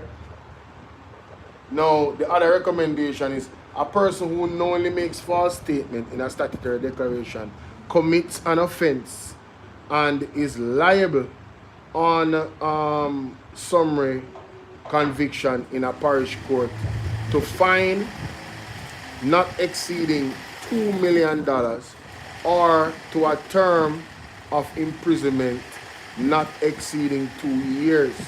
The court may make order it thinks fit. Now, they want that to be amended to this. Specific provisions to address various forms of false statement made in a statutory declaration. It is recommended, to include 3 categories. 1, failure to disclose a material fact, misrepresentation, and providing misleading information. So 43(2)(a), they want that. That's what it already is on the left. But on the right, they want it to be changed to that. So these are recommendations by the Integrity Commission. It goes on to say, if a person, therefore, knowingly makes false statement in a statutory declaration, failing under any of these categories, they commit an offense. So they want, if you lie to the Integrity Commission, it has to be an offense that carries weight. That's what I'm understanding from this. Derval, big up yourself. Alright? It has to be an offense that carry weight, ladies and gentlemen.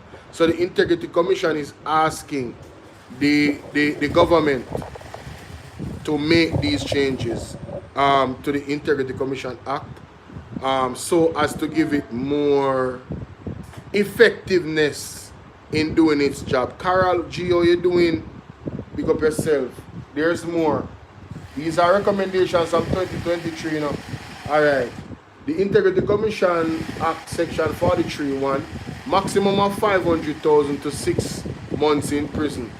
Fixed penalty for discharge liability, $250,000. It says on the other side, reduce the fixed penalty for discharge liability. Include a minimum fine equivalent to discharge liability. Notice for offense under Section 43(1) includes stricter penalties for repeat offenders. You understand? They basically want that to be amended for repeat offenders instead of what is there already. So, you know, I believe I'm gonna go pay 500,000 or 6 months in a prison. You might easily pay the 500,000. But repeat offenders, put some weight on that. Yeah, that they must say. No existing provision through previous legislated under the Contractor General Act. A section to be inserted, possibly below Section 43(1), that makes provision for an offense if a person without lawful jurisdiction or excuse obstruct, hinders or resist the Commission in carrying out its function under the Integrity Commission Act, or if they fail to comply with any lawful requirements of the Commission in accordance with the Integrity Commission Act or any other enactment. So basically, when I read from that is that the Integrity Commission wants them to make sure that they give incentives for entities to comply with the Integrity Commission Act. You understand? Lack of compliance will mean punishment, because some of them try to go around them, you know. Recommendation arising from completed reports of investigation. During the course of the financial year, the Director of Investigation made several recommendations in keeping with Section 54 of the Integrity Commission Act towards improving public procurement and contract administration, as well as improving systems of governance and eradicating corruption enabling devices. Jamaica, I'm not going to read all of this. It is a lot. 2 pages of recommendation from A to N. My point is this: every year the Integrity Commission does this. It puts out recommendation. The government don't have to follow, you know. So you see when Everal Wilmington come out and say the Integrity Commission is not credible, his government is not credible, because they are the ones that are supposed to read these recommendations and do what Andrew Wellness said in this video. What did Andrew Wellness say? Andrew Wellness said that the government, oh, you guys were not seeing the thing. Sorry about that. You guys were not seeing what I was reading. Let me go back. Because I don't want nobody say me I make up nothing, you know. This is one of the annual reports, ladies and gentlemen. This was what I was reading from.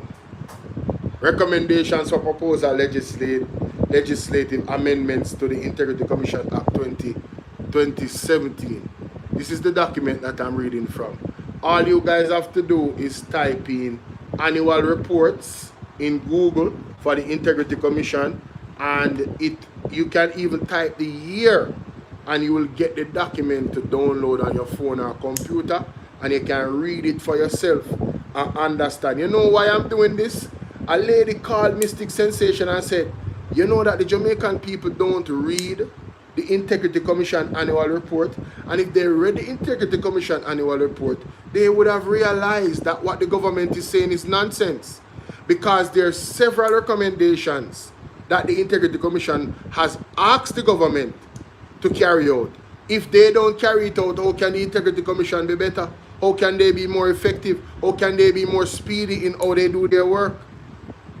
How can they be more credible? Because according to Everald Warmington, they are not credible, ladies and gentlemen. You see the conundrum that we find ourselves in?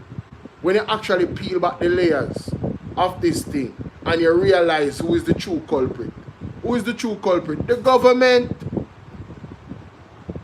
The government of Jamaica is the true culprit. They have all the power, but they want to blame the Integrity Commission. All the power to make changes, but they want to blame the Integrity Commission, ladies and gentlemen. They are gigantic, evil hypocrites. You understand? And I'm going to go to an article right here, right? That is important to read. This is the latest, right? June 2nd, 2026. And I want to say shout out to Anissa Bella Rose. I was watching her video and I said, yes, I forgot about this article. Look at Andrew Onis talking about, oh, the Integrity Commission needs changes. Then what is this? Watchdog warns legislative weaknesses hamper its work. So the Integrity Commission is saying to the legislators, these weaknesses is hampering us from doing our job. Change it. Again, who is to be blamed for the Integrity Commission not being able to do their jobs effectively? The government, Andrew Onis government. Let's read the article, ladies and gentlemen. These guys are unbelievable. They are cowards coming out here attacking the Integrity Commission, and they know very damn well that they are the ones that hold all the power to make the changes. Disgusting. E-paper. Go on, me for them in a man. I see once more teeth. Watchdog warns legislative weaknesses hampering its work. The Integrity Commission, IC, has renewed calls for Parliament to strengthen the law governing the body, warning that legislative weaknesses are hindering its ability to effectively carry out its mandate amid continued debate over the agency's powers and independence. Ladies and gentlemen, the key word in this paragraph is renewed. They have made this call before, so their calls have fell on deaf ears. Again, the blame squarely resides with the Jamaica Labour Party.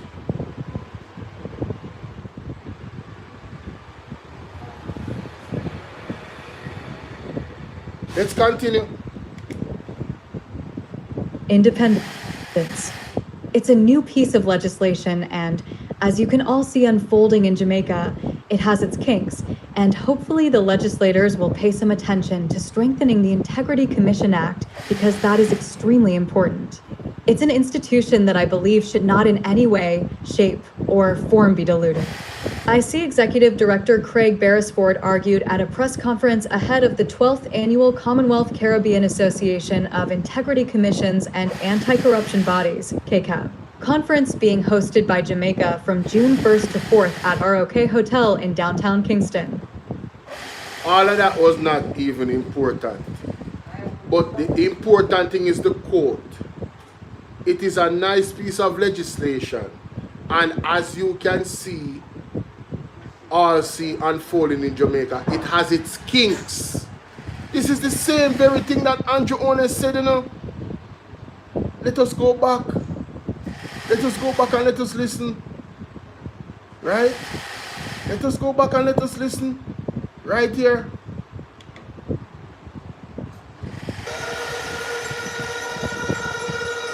Legislative is the front of my mind. What I will say to you today, this government has not been without its challenges. I couldn't leave the stage without saying to you that corruption is not an issue that occupies the front of my mind. I couldn't leave here today and say to you that we still need to tighten up on the new anti-corruption systems and framework that is in place. In a sense, if you were to compare Jamaica to all the other countries in the Caribbean, our framework for anti-corruption would be the most advanced. It is not for want of putting in the legislative and institutional processes. They are there. But you have to bear in mind that we are also very new on the scale of dealing with anti-corruption issues. Yes. So there is a learning curve Yes. that we are going through. Yes. What is important is that the government supports the development of the institution so it can accelerate very quickly on that learning curve and provide the resources so that they can move very quickly on the learning curve, and that the government does not intervene or interfere. And that message goes to the opposition as well. Leave the anti-corruption and policing agencies to do their jobs. Ball out! We need help, Jesus. Jamaica need help. Shift the parliament. Shift the election. Shift everything. Remove them all there. Take out the cockroach. Take out the thief. Take out the criminal them. Take out the thief them. Take out the murderer them. Take out the gang leader them. Out of parliament. Take them out from Portland. Take them out. I hear Portland. Me I go to Portland.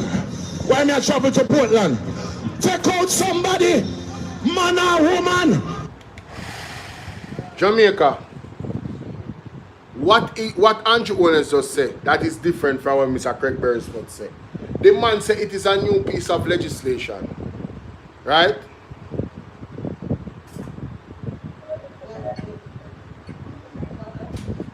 Yeah, you want to run a game, brother? Yeah, bro. Alright. People, we are in a game.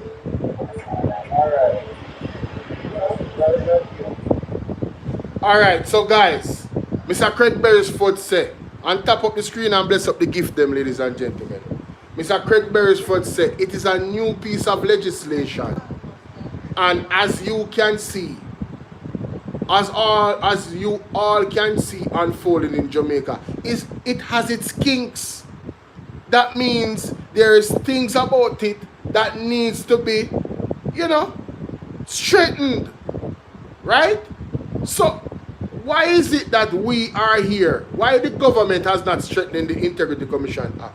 When Andrew Owens himself admitted in 2019, that what he just said a while ago, that was 2019 JLP conference, why is it that they have not strengthened the Integrity Commission Act? The man was on it as its kinks. And as I read before, and I showed you, from every annual report that the Integrity Commission puts out, they have recommendations that is necessary. Right? They have recommendations that is necessary to strengthen it. So if the government had the IC's best interests at heart, ladies and gentlemen, they would make these recommendations a reality so the IC can do their job better, and then they wouldn't have to complain that they are not credible and all of this foolishness. The reason for their non-credibility in the eyes of Everald Warmington and other members of the government is the fact that Everald Warmington has wanted to take away funding from the Integrity Commission when the Integrity Commission actually needs more money. He questioned their auditing, and that's another thing. Who remember when Everald Warmington questioned the auditing of the Integrity Commission, and you remember the response from I believe it was Mr. Panton at the time, and I think he said something about the water in Parliament. Because if they read the annual report, look at this.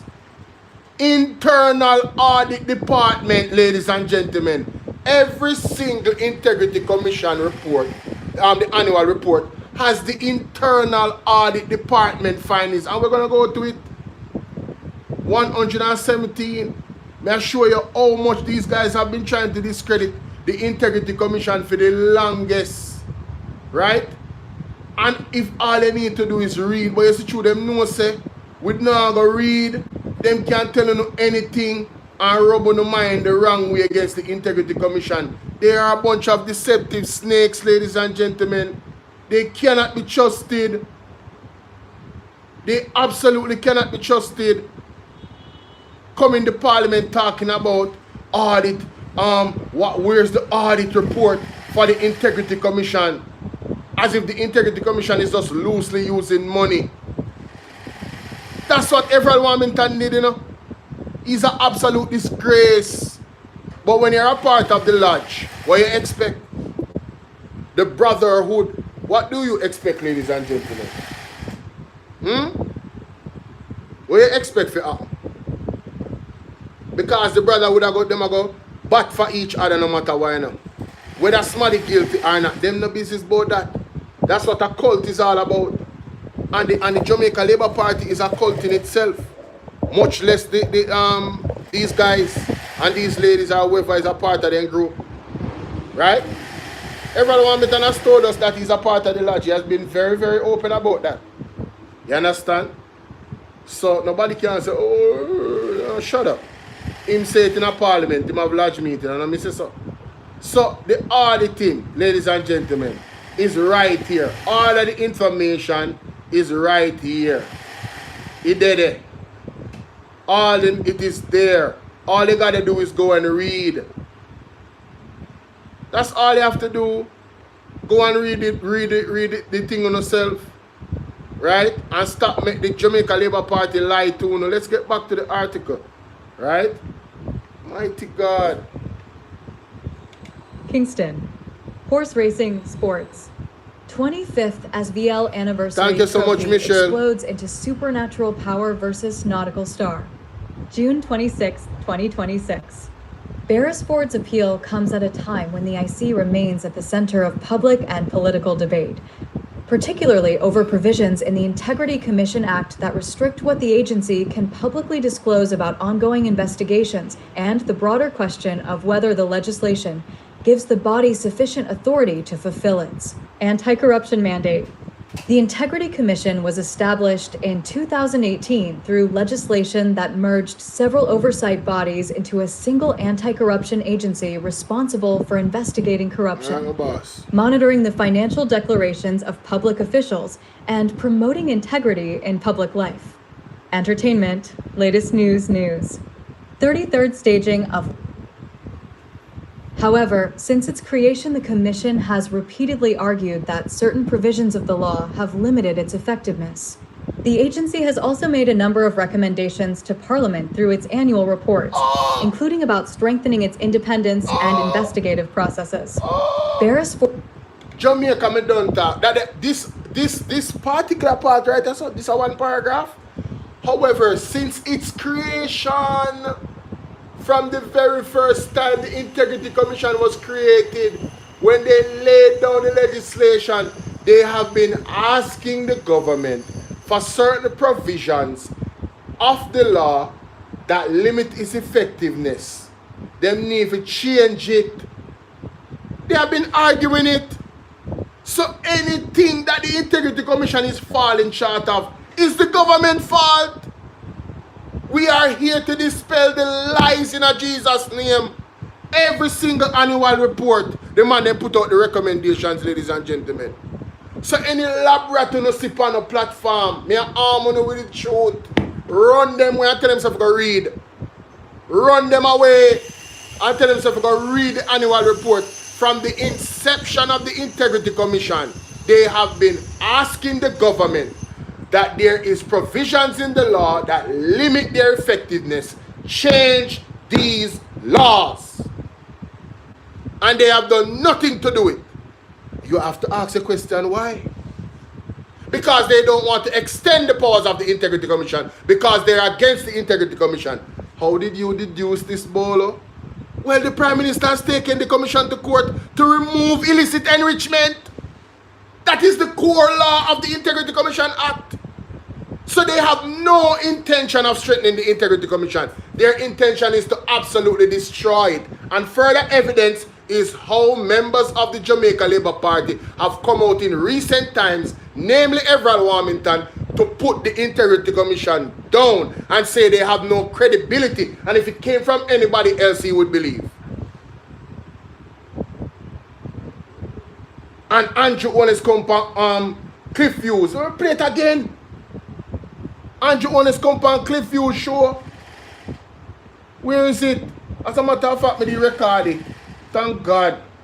Have it on yourself. All time on a mouth. Let us go and look at it. Right? Is it this one? Yes, let me just yeah, I definitely need to record this. I don't want to not have this again. Alright, so big up Mystic Sensation. The PNP would know more about investigations ongoing. I am not aware of investigations that are ongoing. It seems to me that the PNP would know more about investigations ongoing than I do. And that raises the issue. Do you have confidence in the Integrity Commission? The Integrity Commission is a necessary agency to tackle corruption in Jamaica. I believe there are changes that are necessary for it to become more effective. You haven't said yes or no. I believe there are changes to make it more effective. So as of this moment, do you have confidence in it? I believe there are changes that are necessary. It needs fixing. Precisely. And this is not just mine. It needs fixing, precisely. Look how long the man is telling us say it need fixing. And I send you the recommendation to fix it. Why you not fix it? And now you want to come blame the Integrity Commission? Go away.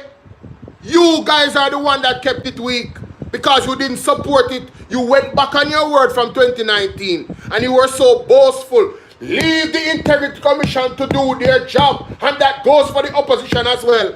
And look at you now as the Blurtnot government tearing down the Integrity Commission. Absolutely disgraceful, and there's people out there supporting this nonsense. Absolute nonsense no out here supporting. I don't rate you know. I don't rate nobody will support the Jamaica Labour Party. I don't care, me no rate you know. You don't have to rate me no rate you no brother. You can't see this and not draw one line and say, hold on. Then if the country is about, you know, good governance, then oh, if you fight the Integrity Commission. If you say you're real Labour right and you love your party, you feel like say your party a stand-up party, right? I want to move in a different direction based off on previous antecedents of crime and violence. You understand? And all of these things back in idea. I want to go on with. I don't want to hold up on the head high. I don't want different Labour right. You must call out these things. It is blatant. How can you be quiet? It is tearing down the very reputation and fabric of Jamaica. We look Wagwan Artalov, we look ridiculous, brother. To any well-thinking democracy anywhere around the world supposed to look down upon Jamaica. A prime minister that cannot be certified. Right? Running for office while not certified, and then afterwards have a member of parliament that is charged for illicit enrichment. And then go upon here and say I have full confidence in him, but not the Integrity Commission. And the man under investigation for $164 million when him cannot explain. And then the PSOJ come out and say, this man need to resign. And the man then still have the man as cabinet minister. Come on, man. This is untenable. Jamaica mash up. 100% mash up under the Jamaica Labour Party. Right? And it's just the truth. It's just the truth, Jamaica. It is just the truth. All of the evidence point to the government not doing their job to strengthen the Integrity Commission. It is their fault. They have the power and they did not exercise it. They had 49 seats. What is the excuse for not taking the recommendations? All right, let's go to look when the Integrity Commission Act was let's look at the evidence. Let's look at when the Integrity Commission Act was actually enacted, when it was passed. Right? Let's go and look at that. Right? And you guys can do it on your computer too as well, wherever you are in your other device. when was the IC, when did the IC Act come in effect? When did the IC Act come in effect?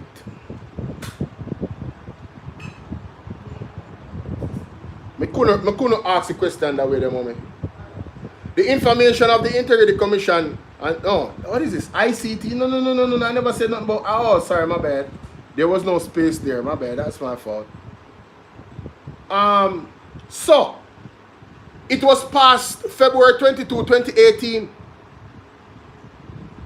The Integrity Commission Act was passed 2017 and officially operationalized on February 22nd, 2018. So in 2018 it was passed, and in 2019 Andrew Holness was boasting about the Integrity Commission and how it was the best in the entire Caribbean, and it just needed some boost and some support and some resources from the government and for them to come out of their way to do their job, including the opposition. Here we are after he gets investigated, cannot explain him well, and he's now carried them to court and asked the court to remove the portion of that act, section 14, I think a 14A, of the act that deals with illicit enrichment. Don't quote me upon that, but you can go look it up, right?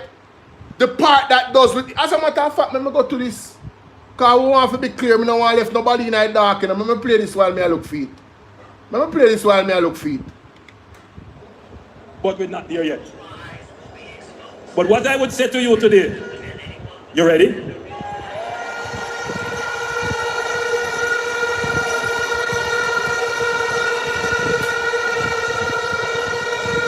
What I will say to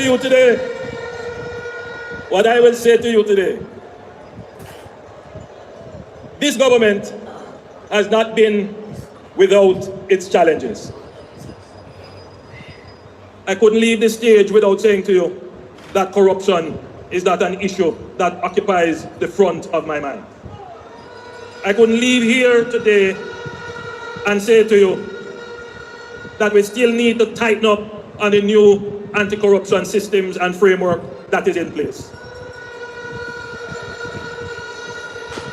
In a sense, if you were to compare Jamaica to all the other countries in the Caribbean, our framework for anti-corruption would be the most advanced. It is not for want of putting in the legislative and institutional processes. They are there. But you have to bear in mind that we are also very new on the scale of dealing with anti-corruption issues. So there is a learning curve that we are going through. What is important is that the government supports the development of the institution so it can accelerate very quickly on that learning curve and provide the resources so that they can move very quickly on the learning curve, and that the government does not intervene or interfere. And that message goes to the opposition as well. Leave the anti-corruption and policing agencies to do their jobs. Embarrassing. We need some milk. To the offense of illicit enrichment. And he's talking here about the fact that the Director of Investigation said that because a conclusion that there's a potential conflict of interest between him and Norman Brown. He wants a review of what he calls their acts and or decisions to consider irrelevant facts and or to refuse to consider relevant facts in carrying out their investigation, preparing, considering and submitting the reports for tabling. And he wants a review of what he calls their usurping of the functions of the court in lifting the corporate veil and in the approach and procedure adopted, the analysis, recommendations and conclusions in relation to the offense of illicit enrichment. And he's talking here about the fact that the Director of Investigation said that because Mr. Holness's affairs, as well as the affairs of the company Imperium, which is wholly owned by him, were so intertwined that he had to consider them both together. Mr. Holness wants a review of that decision. So this is what he wants. He wants what is called an order of certiorari, quashing the report and the findings and recommendations of the Director of Investigation and or the Integrity Commission. I'm not going to go through all of these because they're very similar. What he... Listen to this, Jamaica. Listen to this. This is the affidavit of Andrew Holness, you know. When take the Integrity Commission to court, when asks of the court, you know. Listen, you know. Listen to this part. is asking for is an order to quash the report and the findings and the recommendations of the report on various bases. All right, so I'm going to go down now. He also wants what is called an order of mandamus. This is an order that says from the court that says you have to do something. So he wants an order compelling the Director of Information and Complaints to examine his 2022 and 2023 statutory declaration. He wants an order compelling the Director of Investigation to recommend to the Integrity Commission that he should be exonerated of culpability in relation to the 2021 and 2022 declarations. He wants a declaration that the submission of the reports to Parliament, except for matters relating to the 4 accounts, was unlawful and or illegal. He wants a declaration that, having regard to the fact that there was no statement or no statement of reasonable suspicion of corruption in relation to the matters referred to Parliament in the report and the special report, and there being no reference to the Director of Corruption Prosecution, he wants a declaration that in those circumstances the Integrity Commission was wrong to send the reports to Parliament for tabling. Now the next few points I'm going to read, this is what I was referring to in the first video when I said I was startled at some of what was being requested. What we have here is a Prime Minister, the head of government, a legislator, asking for the dismantling, essentially, of a significant part of the legislative, the laws that are put in place to try to prevent corruption in the public sector. So let me tell you what I mean. He's asking for a declaration striking down the provisions of the Integrity Commission Act, given what he calls a lack of fairness, impartiality, and independence in the exercise of the functions of the divisions and the commission as presently structured. So he's saying here that he believes that the commission isn't acting with fairness, impartiality, and independence, and as a result, he wants a law struck down. He's also asking for a declaration that Section 14(5) of the Corruption Prevention Act is unconstitutional. That is a section that deals with illicit enrichment in relation to public servants, to call them to account or to create a criminal offense, perhaps I should say, if they have assets that are disproportionate to their lawful earnings. In other words, if they have a bag of things and their salary or their other earnings can't justify the expense of what it is they own, and they can't give a satisfactory explanation as to how it is they have those assets. The Prime Minister wants that section of the Corruption Prevention Act struck down. He says it breaches a presumption of innocence. He says it imposes a reverse burden, a reverse onus. What that means is that as part of the process of proving the offense of illicit enrichment is that you, the person suspected of illicit enrichment, have to provide a satisfactory explanation as to how you have the assets, as to how you could afford the assets, or you could be guilty of the offense. So that's what's called a reverse burden. That is not just about the prosecution proving anything. In this case, you have to prove something as well if you're to defend yourself. A reverse burden is not the norm, but it is not unusual either in certain types of legislation that are put in to fight different types of crime. Another time we can talk more about that. So there you have it, ladies and gentlemen. Andrew Holness wants to remove the very section of the Integrity Commission that is the core of it. Having top tier individuals, public officials, tell us how they make their money. He doesn't want to tell us how he made his money. He doesn't want to prove anything. He wants to give the commission these statements and they must believe him. He should be presumed innocent. But it doesn't work that way under this legislation. But Andrew Holness still asks the question. He still demanded of the court to remove that section of the act. So you're telling me that this man is committed to stamping out corruption? Look at him on this tweet. The PM must now act decisively by removing Richard Azan as State Minister, in keeping with her commitment that a Mama P at the time, Mama P, the most honorable, Portia Simpson-Miller, she must remove Richard Azan, move decisively and remove him by keeping with her commitment to stamp out corruption. Where's Andrew Holness' commitment to stamp out corruption? He has none. The man is trying to remove the thing that to help us stamp out corruption, which is illicit enrichment. No labor right can't talk to me, you know. Like literally at this point, who you are supporting, there's no way you can talk to me. I don't want to hear nothing from you. You are supporting somebody that looks like a big old criminal based off his actions. Only a criminal will remove the law that holds them accountable. In my opinion, only a criminal does this. Only a criminal does this, Anthony. I don't see it any other way, and I don't see how any other well-thinking Jamaican could see it any other way. There's no more presumption of innocence.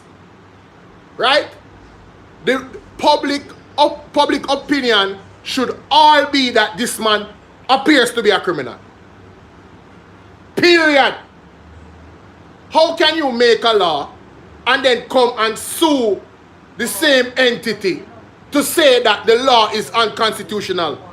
You are the one that passed the law. You're the one that passed the law, you know.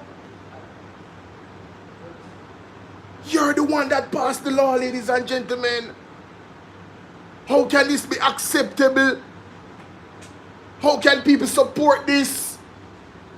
You were there saluting the Integrity Commission. As a matter of fact, I remember there's a clip, ladies and gentlemen, in the same with Mr. Pantan. And Mr. Pantan mentioned how the Prime Minister spoke highly of the Integrity Commission. I need to find that clip. I need to find that clip when Mr. Pantan was talking about it. Let me see. Chairman Pantan, YouTube. Chairman Pantan. Chairman Pantan. Pantan quotes Andrew Holness speaking highly of the IC. Let me see if we can find that clip there. Let me see if we can find that clip there. Chairman Pantan speak highly. Chairman Pantan quotes Andrew Holness speaking highly of the Integrity Commission. Oh my God. Oh, let me not put IC. Let me put their full name. Integrity Commission. And it was in Parliament too, you know. Integrity, it was Seymour Pantan all along. What? What is this? Sure, that must be a Labour Right page. Damn foolishness. Let me see the title. You know watch foolishness, you know? No, no time for watch no foolishness, brother. It was Chairman Pantan all along. Let me continue to finish the article here. Yes, the article is kind of long. This is the article where the Integrity Commissioner asks for some help. Beresford indicated that additional recommendations could soon be forthcoming. News. Leota Bradshaw's lawyers request crucial documents for... Over the last, I'd say, 5 years, we have made certain recommendations to Parliament with respect to strengthening areas with respect to our investigation processes. Issues concerning our very independence, how that can be strengthened, is something that we have advanced. And then we have to also consider the new and emerging issues and challenges that we face now. A lot of the problems that we have, Parliament needs to act to ensure that it does not continue, he said. Thank you! Without outlining specific legislative changes, Beresford suggested that recent developments involving the Commission had exposed weaknesses that lawmakers should address. By Bolo. Promoted links you may like. Why is everyone rushing to get their hands on this new air cooler? News of the discovery.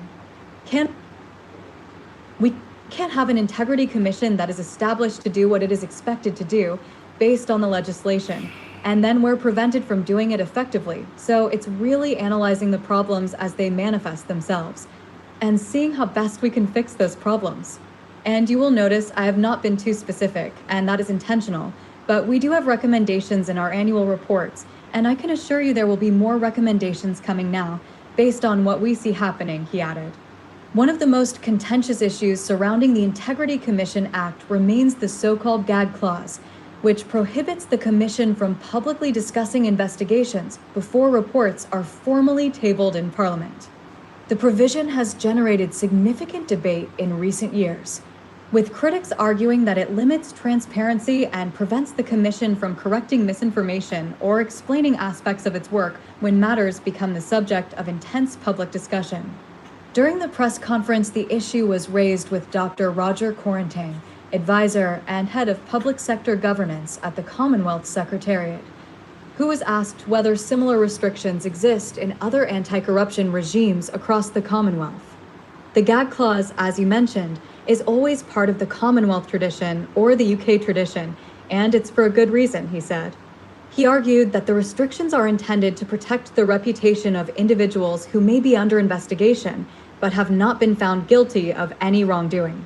You see, when somebody is under investigation, that doesn't mean that the person has been convicted, and you are talking about people's integrity, what they have built for years.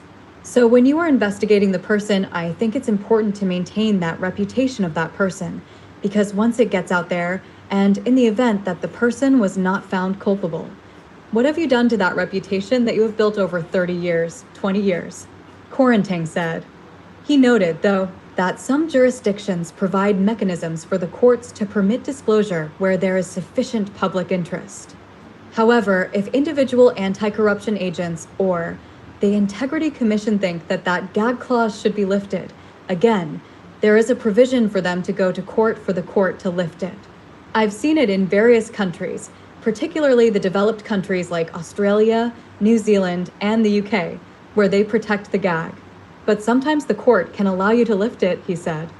0 comments. Make a comment. Also on...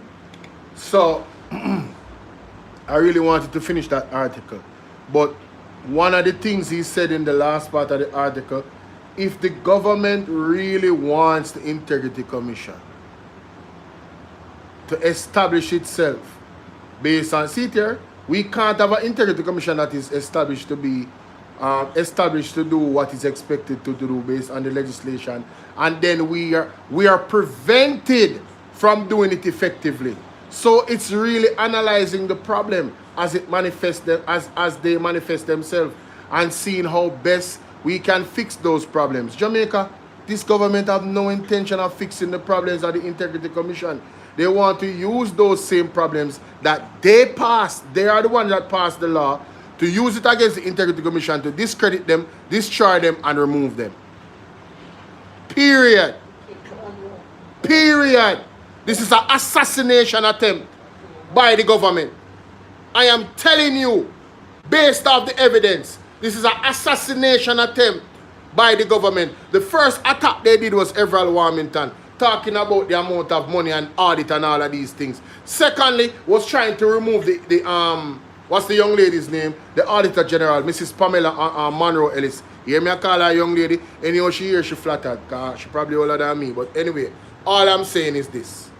They tried to remove the lady from the Integrity Commission, knowing the Integrity Commission needed her for her expertise in these levels of investigation. She is world-renowned, ladies and gentlemen.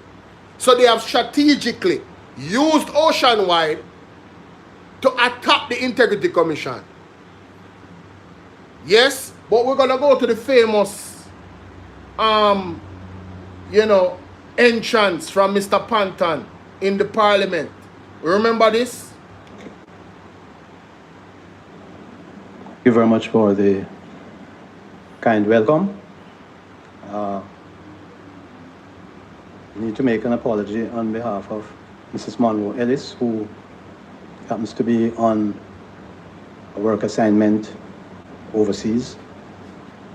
It's something that had been rescheduled because of an earlier date that had been agreed for this meeting. And when our meeting date was changed, she had to reschedule for yesterday, where she was going. And she's returning today, but not in time for us to have her here. I want to introduce the members of the commission who are present, the other members, Mr. Justice Hibbert, Mr. Eric Crawford, and Mr. Wayne Powell sitting behind. And of course, there's the Executive Director, Mr. Christie, and the other directors. Now, before introducing the report which we have already sent, Mr. Chairman, I'd just like to say that the commissioners have noted over the past couple of years that remarks have been made that the commission is partisan Yes, sir. And that the commission Tika, big there's up. malice in its operations. Listen this. I'd just like to point out that the persons who made those statements know that it is not true. Ah. They know that we know it is not true. And they know that we that know. Jamaicans know That they it is know not true. that is not true. There's a situation where Woo! 70% of the persons on the voters list do not vote. And it is startling that it could be suggested that the 5 commissioners happen to be partisan. Yes. So we reject that. Yes. In terms of our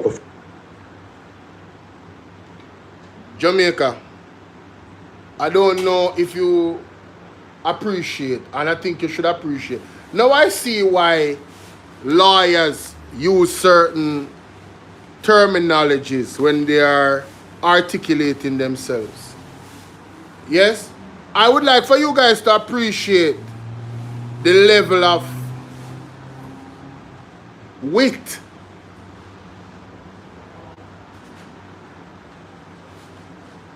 how he crafted his opening.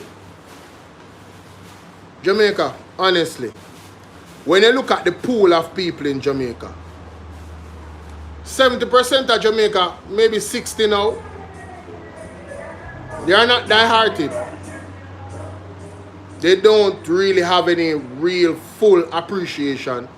How you doing, Sassy? Big up yourself, my darling. They really don't have no appreciation for any side of the government, you know. They look at them as both the same. You understand?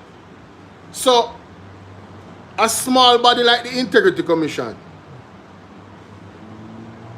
how could they come to the conclusion that these individuals are just against the JLP? And the same narrative was spread by Warmington again. So they have continued this narrative and continue to put the lives of the Integrity Commission members in danger. They are setting up these people. Right? The man says straight 70% of Jamaica don't vote. So how you come to the conclusion and say these members of the Integrity Commission are on one side of the fence or the other? How dare you? Your argument is fruitless. It holds no substance. You remember good, and we know that you know that it's not true. And they know that the public know that it's not true. It's just a 20% of Jamaica will support Labour right. Believe say that the Integrity Commission is for the PNP, you know. Because the evidence itself don't suggest that. Right? Michael Phillips was charged. Other members of the PNP were charged. You know what? You never heard them come out and say anything against the Integrity Commission. Then pay their money and go about them business. You never hear them say one negative word about the Integrity Commission. You see, really and truly in Jamaica, the Integrity Commission should get the respect that the JCF gets, you know.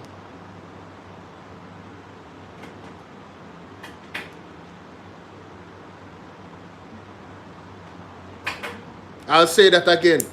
The Integrity Commission should get the same respect from the government that the JCF gets. What do I mean? Well, you see how the government is reluctant to come out and say the JCF was wrong about this or that? They are very protective of the JCF. Even when there's video evidence to show that they're not credible, they still back them. But an entity like the commission gets all the smoke from the Jamaica Labour Party. Where a senior member, a most senior member, like Everald Warmington, continues to come out and attack the Integrity Commission. And guess what? Nobody can say nothing to him. Andrew Honest can't say nothing to him. Juliet Honest can't say nothing to him. And that tells me that they agree with him or they can't say nothing to him. Because I'm just big and bad like that and I'm have them secret. Not true? He must have them secret. Remember when he was creating a fuss and then now you see him get position and him quiet and happy now. Was it $25 million a year, my mate? Bossy. Quiet and happy now, Jamaica. Him not bad for say. Him not an argument in a parliament. He not stand up against nothing. Him just quiet. Get him partner draw. Let's continue. Performance over the years, we have on record.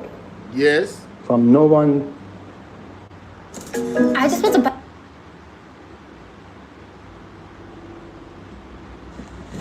Emotional damage. Our performance over the years, we have on record from no one higher than the Prime Minister that in 2020 he commended the Commission from no one who have her here.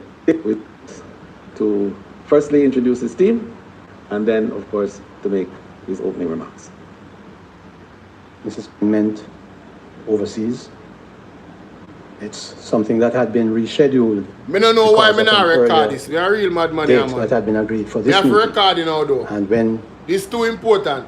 Our meeting date was me changed. have to have this in a to arsenal. reschedule for today, for yesterday. Me don't want to look for it. That And statement she's that we returning going to make today, right now. but not in time. Yeah, me for have us to have to this in a have her arsenal. here. Want to introduce the members of the commission who are Yes. present, the other members. Mr. Justice Hibbert, Mr. Eric Crawford, and Mr. Wayne Powell, sitting the other directors. Now, before introducing the report which we have already sent, Mr. Chairman, I'd just like to say that the commissioners have noted over the past couple of years that remarks have been made that the commission is partisan and that the commission, that there is malice in its operations. I'd just like to point out that the persons who made those statements know that it is not true. My God. They know that we know it is not true. And they know that Jamaicans know that it is not true. There's a situation where 70% of the persons on the voters list do not vote. And it is startling that it could be suggested that the 5 commissioners happen to be partisan. So we reject that.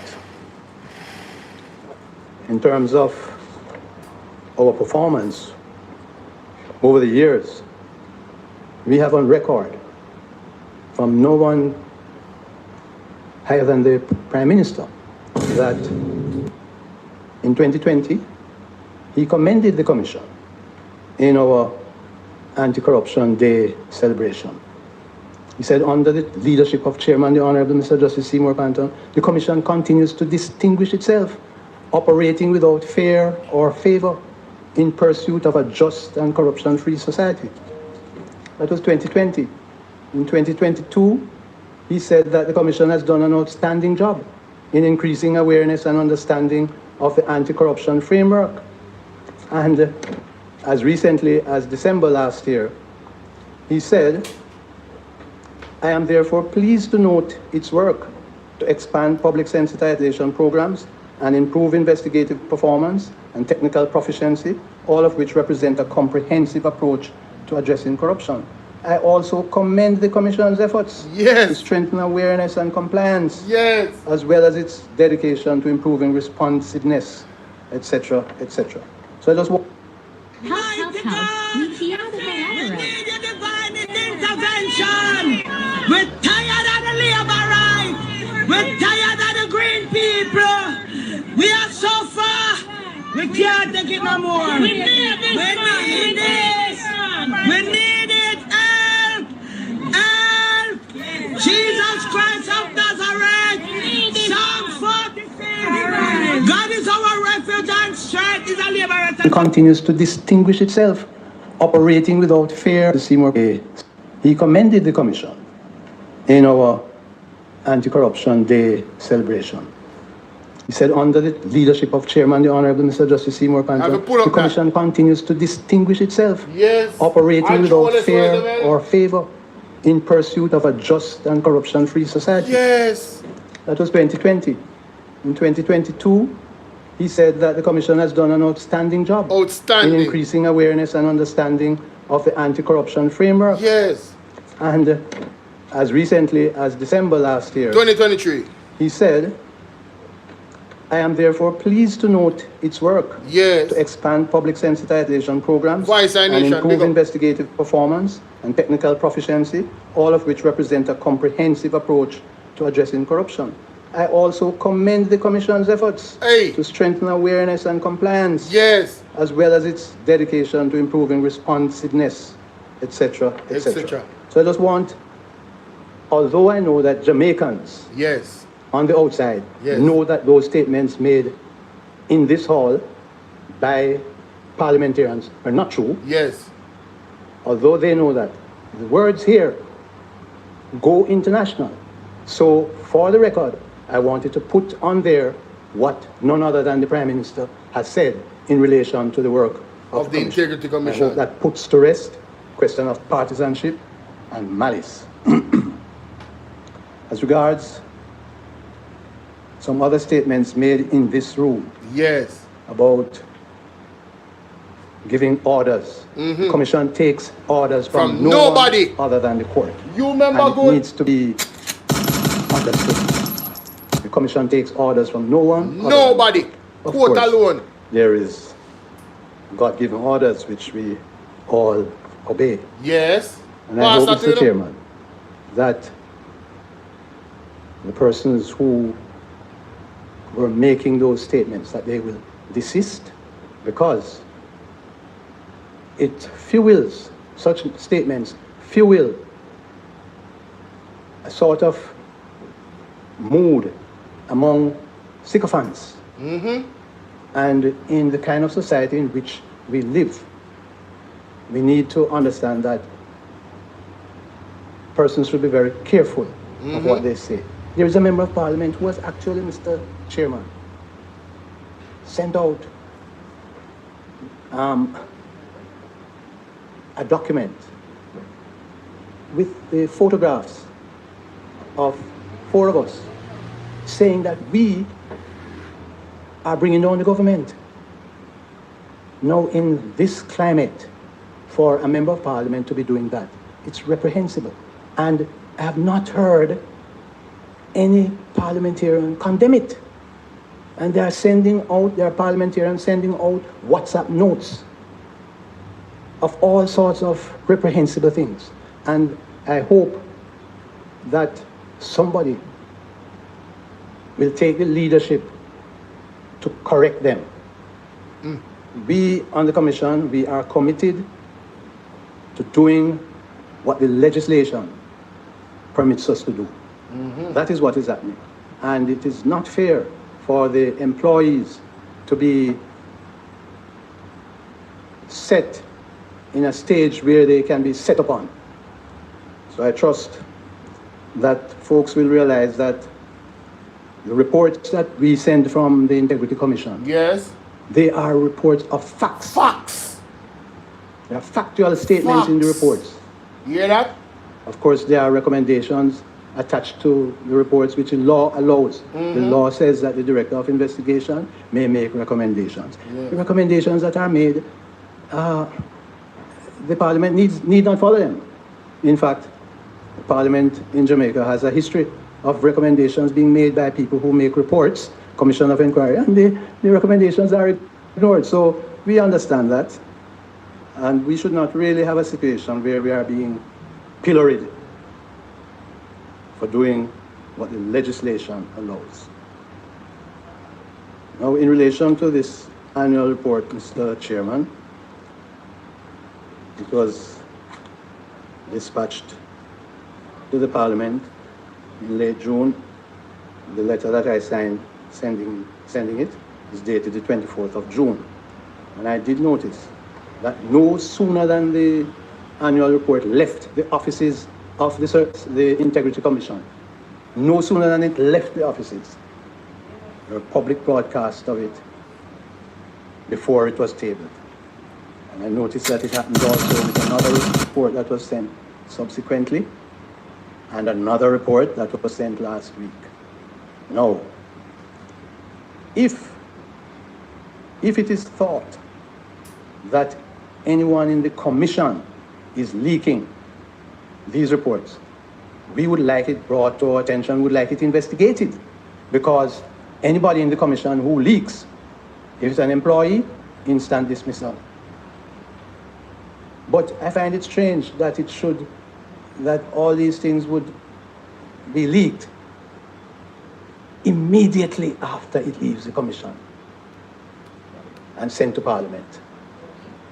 Hey! I find it puzzling to understand if it is happening from the commission. Yes. Why is it that it is delayed? The leak is delayed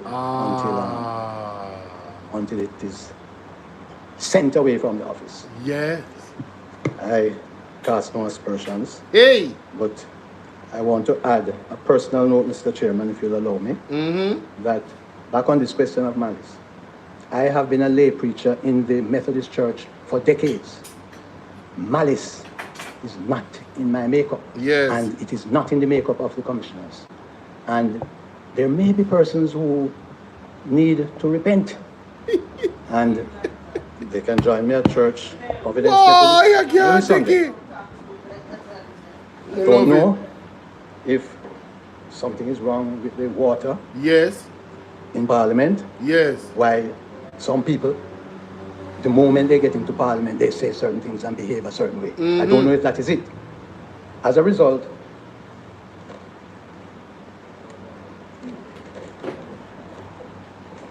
I decided that I wasn't going to take the chance of drinking any water here.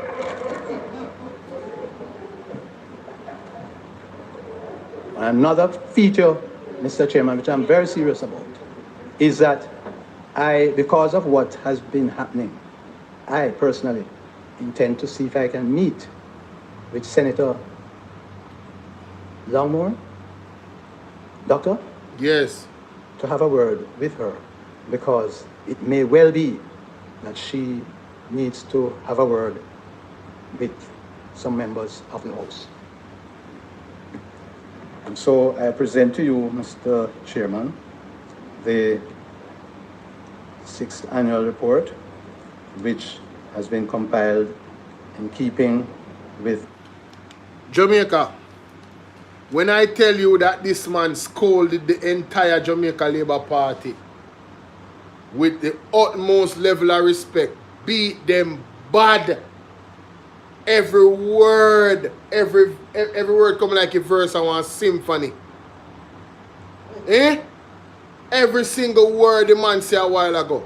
The man said the commission takes orders from nobody but the court.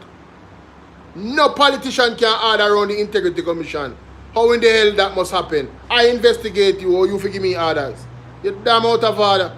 But that's what this government wants to do. They want an Integrity Commission that they can control. Don't work that way. That's not how oversight and accountability works. This government doesn't want to answer to nobody. Not even you, the people of Jamaica. Them glad see every 5 years they don't have to vote. Because if I did shorter than that, then would have to work harder. Them come and then go to one KFC and want $5 grand, and that is it. Some clothes on the back. Hey, me don't know how to do it, you know? No boy. Me not take no clothes on nobody. And that me I tell you. No politician can give me no clothes. You must be mad. If me feel so excited and fanatic, me just listen, me can't find one tailor here. Yeah.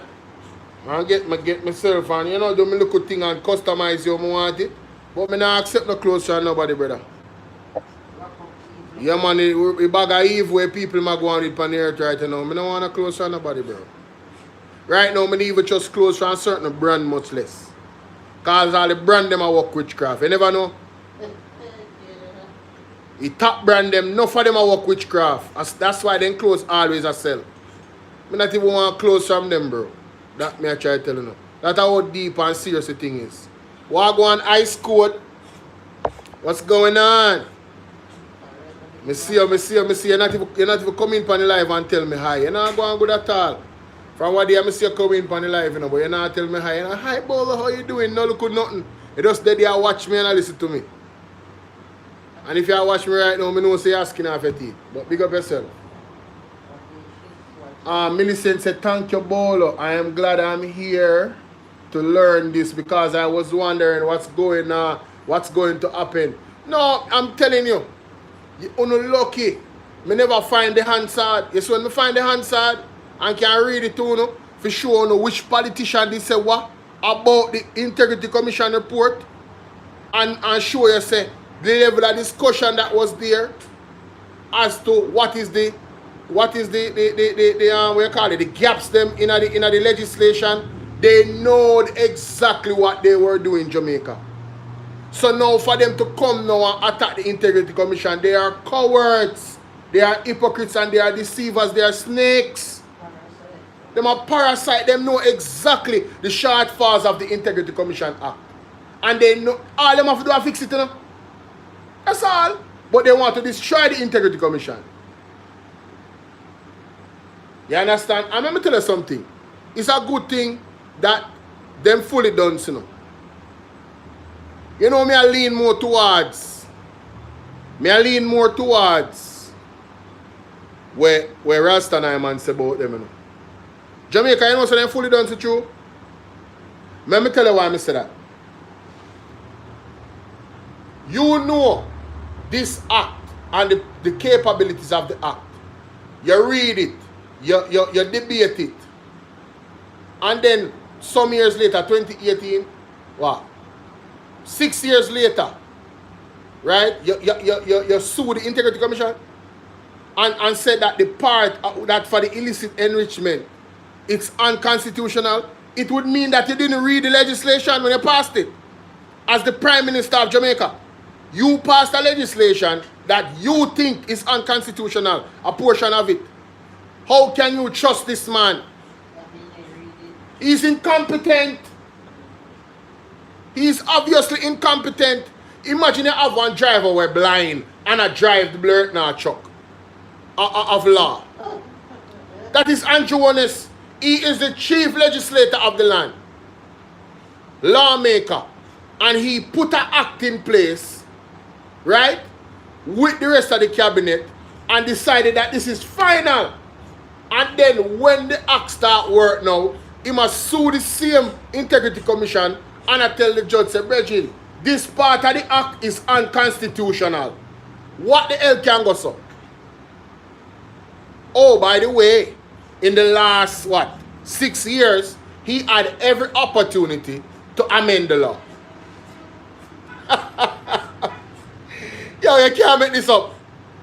In the last, me say the man had every opportunity to amend the law in the last 6 years. However, he sued. He had every opportunity to put it in front of them to amend the law. But you see, when you're focused on other things, that's the other thing too. Not only is he incompetent, Andrew Honest as a leader, he's preoccupied with other extracurricular activities. You know him say him are the girls them bubblegum. Me are the girls them bubblegum. You know how him say that? Although him have one full wife and picnic. My girls them bubblegum. What a crying shame. No man, he was preoccupied with other extracurricular activities. Blacker, don't mix me up. Don't mix me up. Foxy D, big up yourself. Don't mix me up. I never said that. He was preoccupied with other extracurricular activities. That's why I'm going to lead and know, say, this thing I need to fix. You hear much years Mr. Panton say how him a big up the Integrity Commission and how them a do great. 2 minutes later, suing them to remove the illicit enrichment portion of the act. That is the nucleus of the act. The man does not want to be held accountable, ladies and gentlemen. We have a fox in the hen house. We have a big rat with adhesive fingers in the hen house. The whole of the egg them a thief. And you know egg expensive. Huh? And in this case, when I talk about egg, I talk about the law. You have lawmakers that you can't even trust. Man, this is a conundrum. We need Jesus. We need Jesus, ladies and gentlemen. I'm telling you, the only way to fix this country is Jesus have to put on his foot in this blouse and skirt. I tell you that right now. No joke. Me not see no other way. The man them is so powerful. The man them is so powerful. I don't see any other way to fix this country but Jesus Christ. I put him on in my place. Where you say, hold on your, what? Hold on to your mom's chicken, Bolo. Yeah, what about cuckoo, matter. Hold on to your chicken, cuckoo. Cuckoo there in bed, you can't stay there. Yo, me not tell no lie. Jamaica. This boy, me have to play this song again, yeah, man. No, sir. No, I tell you, yeah, man. Anytime I think about it. Right now, you have animals who have one roof over their head and you have people in Jamaica who have a roof over their head. Think about that. The more I think about life, you know, sometimes I sit in my room and my mind just go to those certain things and I just meditate and I say, yo, hold it, me have to give thanks first, you know. I dare not complain. I have so much things to give thanks for. And then, you know, and then when I look upon it, I look upon what going with the people in Virgin. I tell you. But what's your name? What that lady the name? The heroine. She said, I could have saved many more slaves if only they knew they were slaves. Sometimes I some feel I'm there upon the happy attack to you know. We could have freed so many more slaves if only they knew they were slaves. So many people out there. Them trapped mentally. You understand? Them don't even realize that they are being used and abused.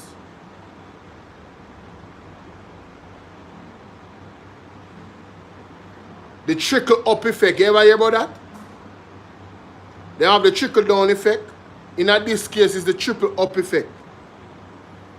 Where you vote in these individuals to give them access. For full up their owner pocket and them baby mother pocket and them girlfriend pocket, them market me pocket, them man pocket.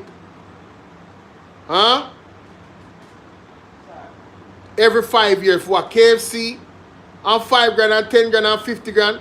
I don't business it then go to $100 million when I sell out. When I sell out to the generation them to come. When you some selfish cunt. Let me go and look and see if there's any I don't feel like I go live. Well, I have to go live tonight. If I even briefly. Later on, maybe 12 o'clock or so. I have to take a break. But let me see if there's anything going on over here. Oh no watch London 45. London 45 got fire now wake up. I said, Mr. Allness, Mr. me nearly dead, put me 1 year. I nearly dropped down Buduk. No, such too much here, man. you may end up depending on their health system for medication and so on. They don't want you. People, you know, so me have to go get Rumble though. I have to start talking about Rumble, you know, because you see, the stuff that I talk about now, I notice that YouTube, some strange things are going on on my YouTube. Nothing makes sense to me having a page that is fully active every day. 3, 4, 5, 6 videos. Short videos. I go live and I can't get 300 people on the live.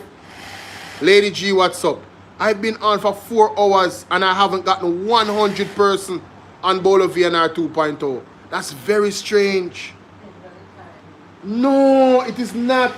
Me go live every minute I do and test it. Random. Me used to go live random and me get 200 odd people on the live. Just random. Me just go on the live. Me not even set no time. And me there on the road and I talk on the road and 200 people are watching me. Something is intrinsically wrong. And me know so them attack my page. I know it. I know it that they're attacking my page. And I think I have to go on a different platform.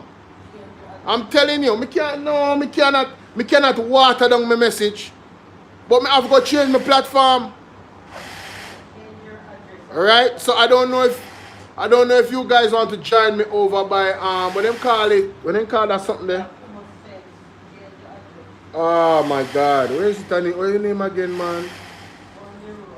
Oh my days. What's it called? It's not Rumble. It's another one where people pay membership to go on it. Yeah, me feel like me have to go do that. Because to be quite honest with you, guys, that's why I share a variety of content, you know. Like what the prophet them say. Because there are certain things where we have to prep for, you know. You understand what I deal with? Patreon. Thank you so much, Lady G. That's the name, Patreon. I have to start using Patreon. Things that I want to talk about, I can't talk about on this because there's certain, the devil is active. You see on TikTok, the devil fully active. The devil fully active on TikTok. Are one of the most demonic space them on the internet. One of the most demonic space them on the internet at TikTok. Guess who are on TikTok now? You remember when Andrew go on the wall? Good. That's why I don't like TikTok again. That's why I tell myself come over to my YouTube. But right now, I go have an exodus over Patreon. So all like people in the diaspora get to know on a credit card, you know. A Patreon, you know. Yeah man, we offload over Patreon, man. Patreon the thing there. Still I go put out content over here, so but the realest are the real. Patreon. Patreon me I go. Straight. It don't make no sense, brother. It don't make no sense. You know what me I wait pan? Me I wait pan July. You see if July, something supposed to happen July. I can't say it on the internet. But something supposed to happen July on my platform. You see if my platform Bolo VNR 2.0 don't spring up back like one flower, then me know say it done. Then definitely do something. Yes, I'm telling you. That's gonna tell me everything I need to know. On that day, me have it for me something. I mean I look on it right now. For me something there. They call it studio. When that date they free up, if me not see one change, me know say the thing gone, the thing fully gone. But listen, I'm gonna leave it right there so at 9:13, and as me say, I'm gonna come back about 12 o'clock. I'm gonna try to keep it about 2.5 hours. Try to be as efficient as possible. Come on file live and do my thing. Oh, Bolo TBV, you don't go nowhere now. Because you know how it go. You don't know how it go. No man, on a Telegram, man. Somebody said Telegram. As a matter of fact, you know what? I any live on Bolo TBV because Later on, I'm going to run the marathon, go straight in the morning. Zane? Yeah. So look more on my side. May I play the song for you one more time? So the song no copyright, me get the words, so me feel comfortable I play it every day now. Never know. Fully. 10 years, you say. 10 long years and look how Jamaica stay. TikTok. This are my last few minutes. You see, if you don't have gift for send them now. Me not reach 50,000K, so you know so I need to reach 50,000K in the next few minutes. Yeah. I want to go wild. YouTube, Bolo VNR 2.0, me have a life goal right here, so. The life goal ends still. Zane, but if you don't want to endorse the super chat, endorse the super chat. Zane, and also the pinned comment has the other donation information. Thank you for everybody that participated in the poll. Yes. Can you please subscribe, comment, like, and share? 84% say yes, but 84% down never type. You think it's easy? Me say like, comment, share this live stream. Road to 50K. 91% said Bolo VNR 2.0. Well, so much I never type neither. You must type, man, and say good night or something. Not true? You if you type, man. Eh? What you say? Borrow your phone and do what? No, them fi type in the chat and say hi. And interact. You know, so them thing that help the live stream too. When you guys comment in the comment section, it help the live stream, you know. It send out the thing to the algorithm, you know. Say something go on right there, say, you know. The people them engage, you know. When you just watch me and don't say nothing, that also hurt the stream too. Me notice that me have beer silent watcher. Sassy the biggest one, me I call her out. Sassy the type one time high Bolo, and that's it. She might not even there right now, or she there somewhere do something, or probably I'll cook, or something in the house. Bolo me hear my name and then I see her come type. Me I call her out. And the next thing too, them I watch 3 different smarty one time. Them I watch me right now. Them I watch Andre and whoever else live. Every phone I run. Me appreciate it. Same way. But I would like to have the engagement of the chat, ladies and gentlemen. Yes? So let's get to 50K likes on TikTok. And get the, send some gifts if you can. Spice up the live and show some appreciation for this live stream. Because I come right out today, you know, with the learning session, you know. Yes, and I hope you guys enjoyed it. Let's get into the music before I leave. 10 years, you say. 10 long years and look how Jamaica stay. No light, no road, no food, pan we plate. My God. People are suffer while Andrew are live great. You stand up on the platform, stand wide and proud. I tell me about prosperity, but we can't see it all now. Hurricane come through and left the people here. Oh, 6 months later, them still asleep under the air. Their GLP friends and Bill I rise, road still full of wood.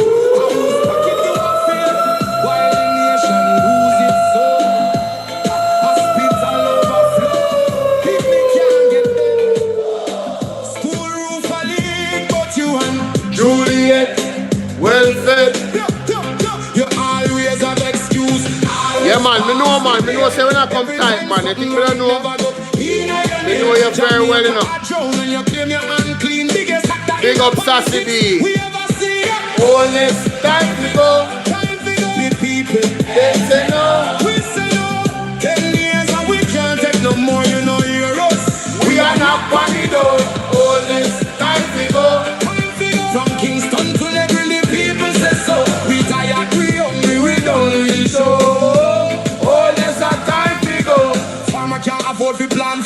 price reaches sky. You're bringing the poor to all your own people cry. We born you, we grow you, we bleed for this land. But Andrew at the top won't extend the man. You talk about vision, you talk about plan. But 10 years later we still can't understand. Corruption report London, nobody charge. The people pocket small but the scandal. Yeah, man, a weekend, man, I say go. And when we raise the voice up, all we political. But the truth is the truth, and the truth is biblical. Yeah.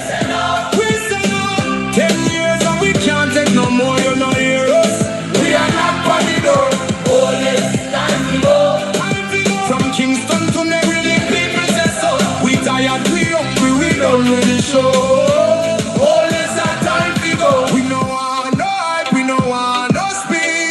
God. We want action, no, not the lies you preach. Yeah, but I will lie them, brother. Hurricane victims still under tarpaulin. Prime Minister fly gone foreign. Your JLP cabinet full, but the people go down. Oh, you live so large when we live in so scanty. Not with fists, not with fire, but with voice. Them rising higher and higher. From every parish, every yard, every gate. Jamaica speaking and I know too late. He's on. Jamaica.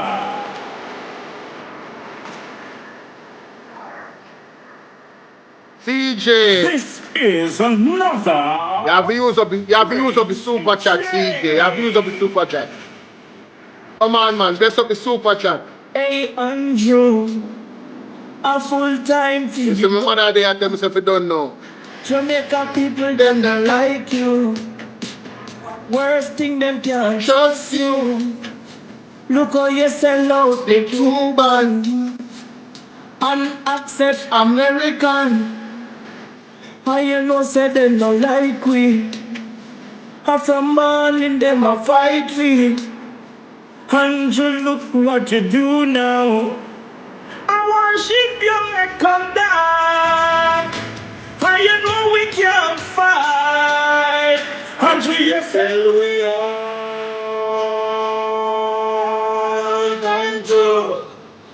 Andrew, the fix up the road them. the hospital. Get the tops up, get the tops up, get the tops up. Jamaica fracture. From we get the Melissa. First can reach 50K before me done. That's true. Some must sleep on floor. Andrew, you come from Jamaica. And you don't like the people. I want to like them. You make the country I suffer now. Wicked. Andrew, you don't remember. And they say I Spanish town you're from. They say you're born and grow. Andrew, you sell we all. Struggle now. Or feed the poor people and feed them. Jamaica, can't make a gift from bread. Listen what I want. Jamaica, understand the phone right now. If I fight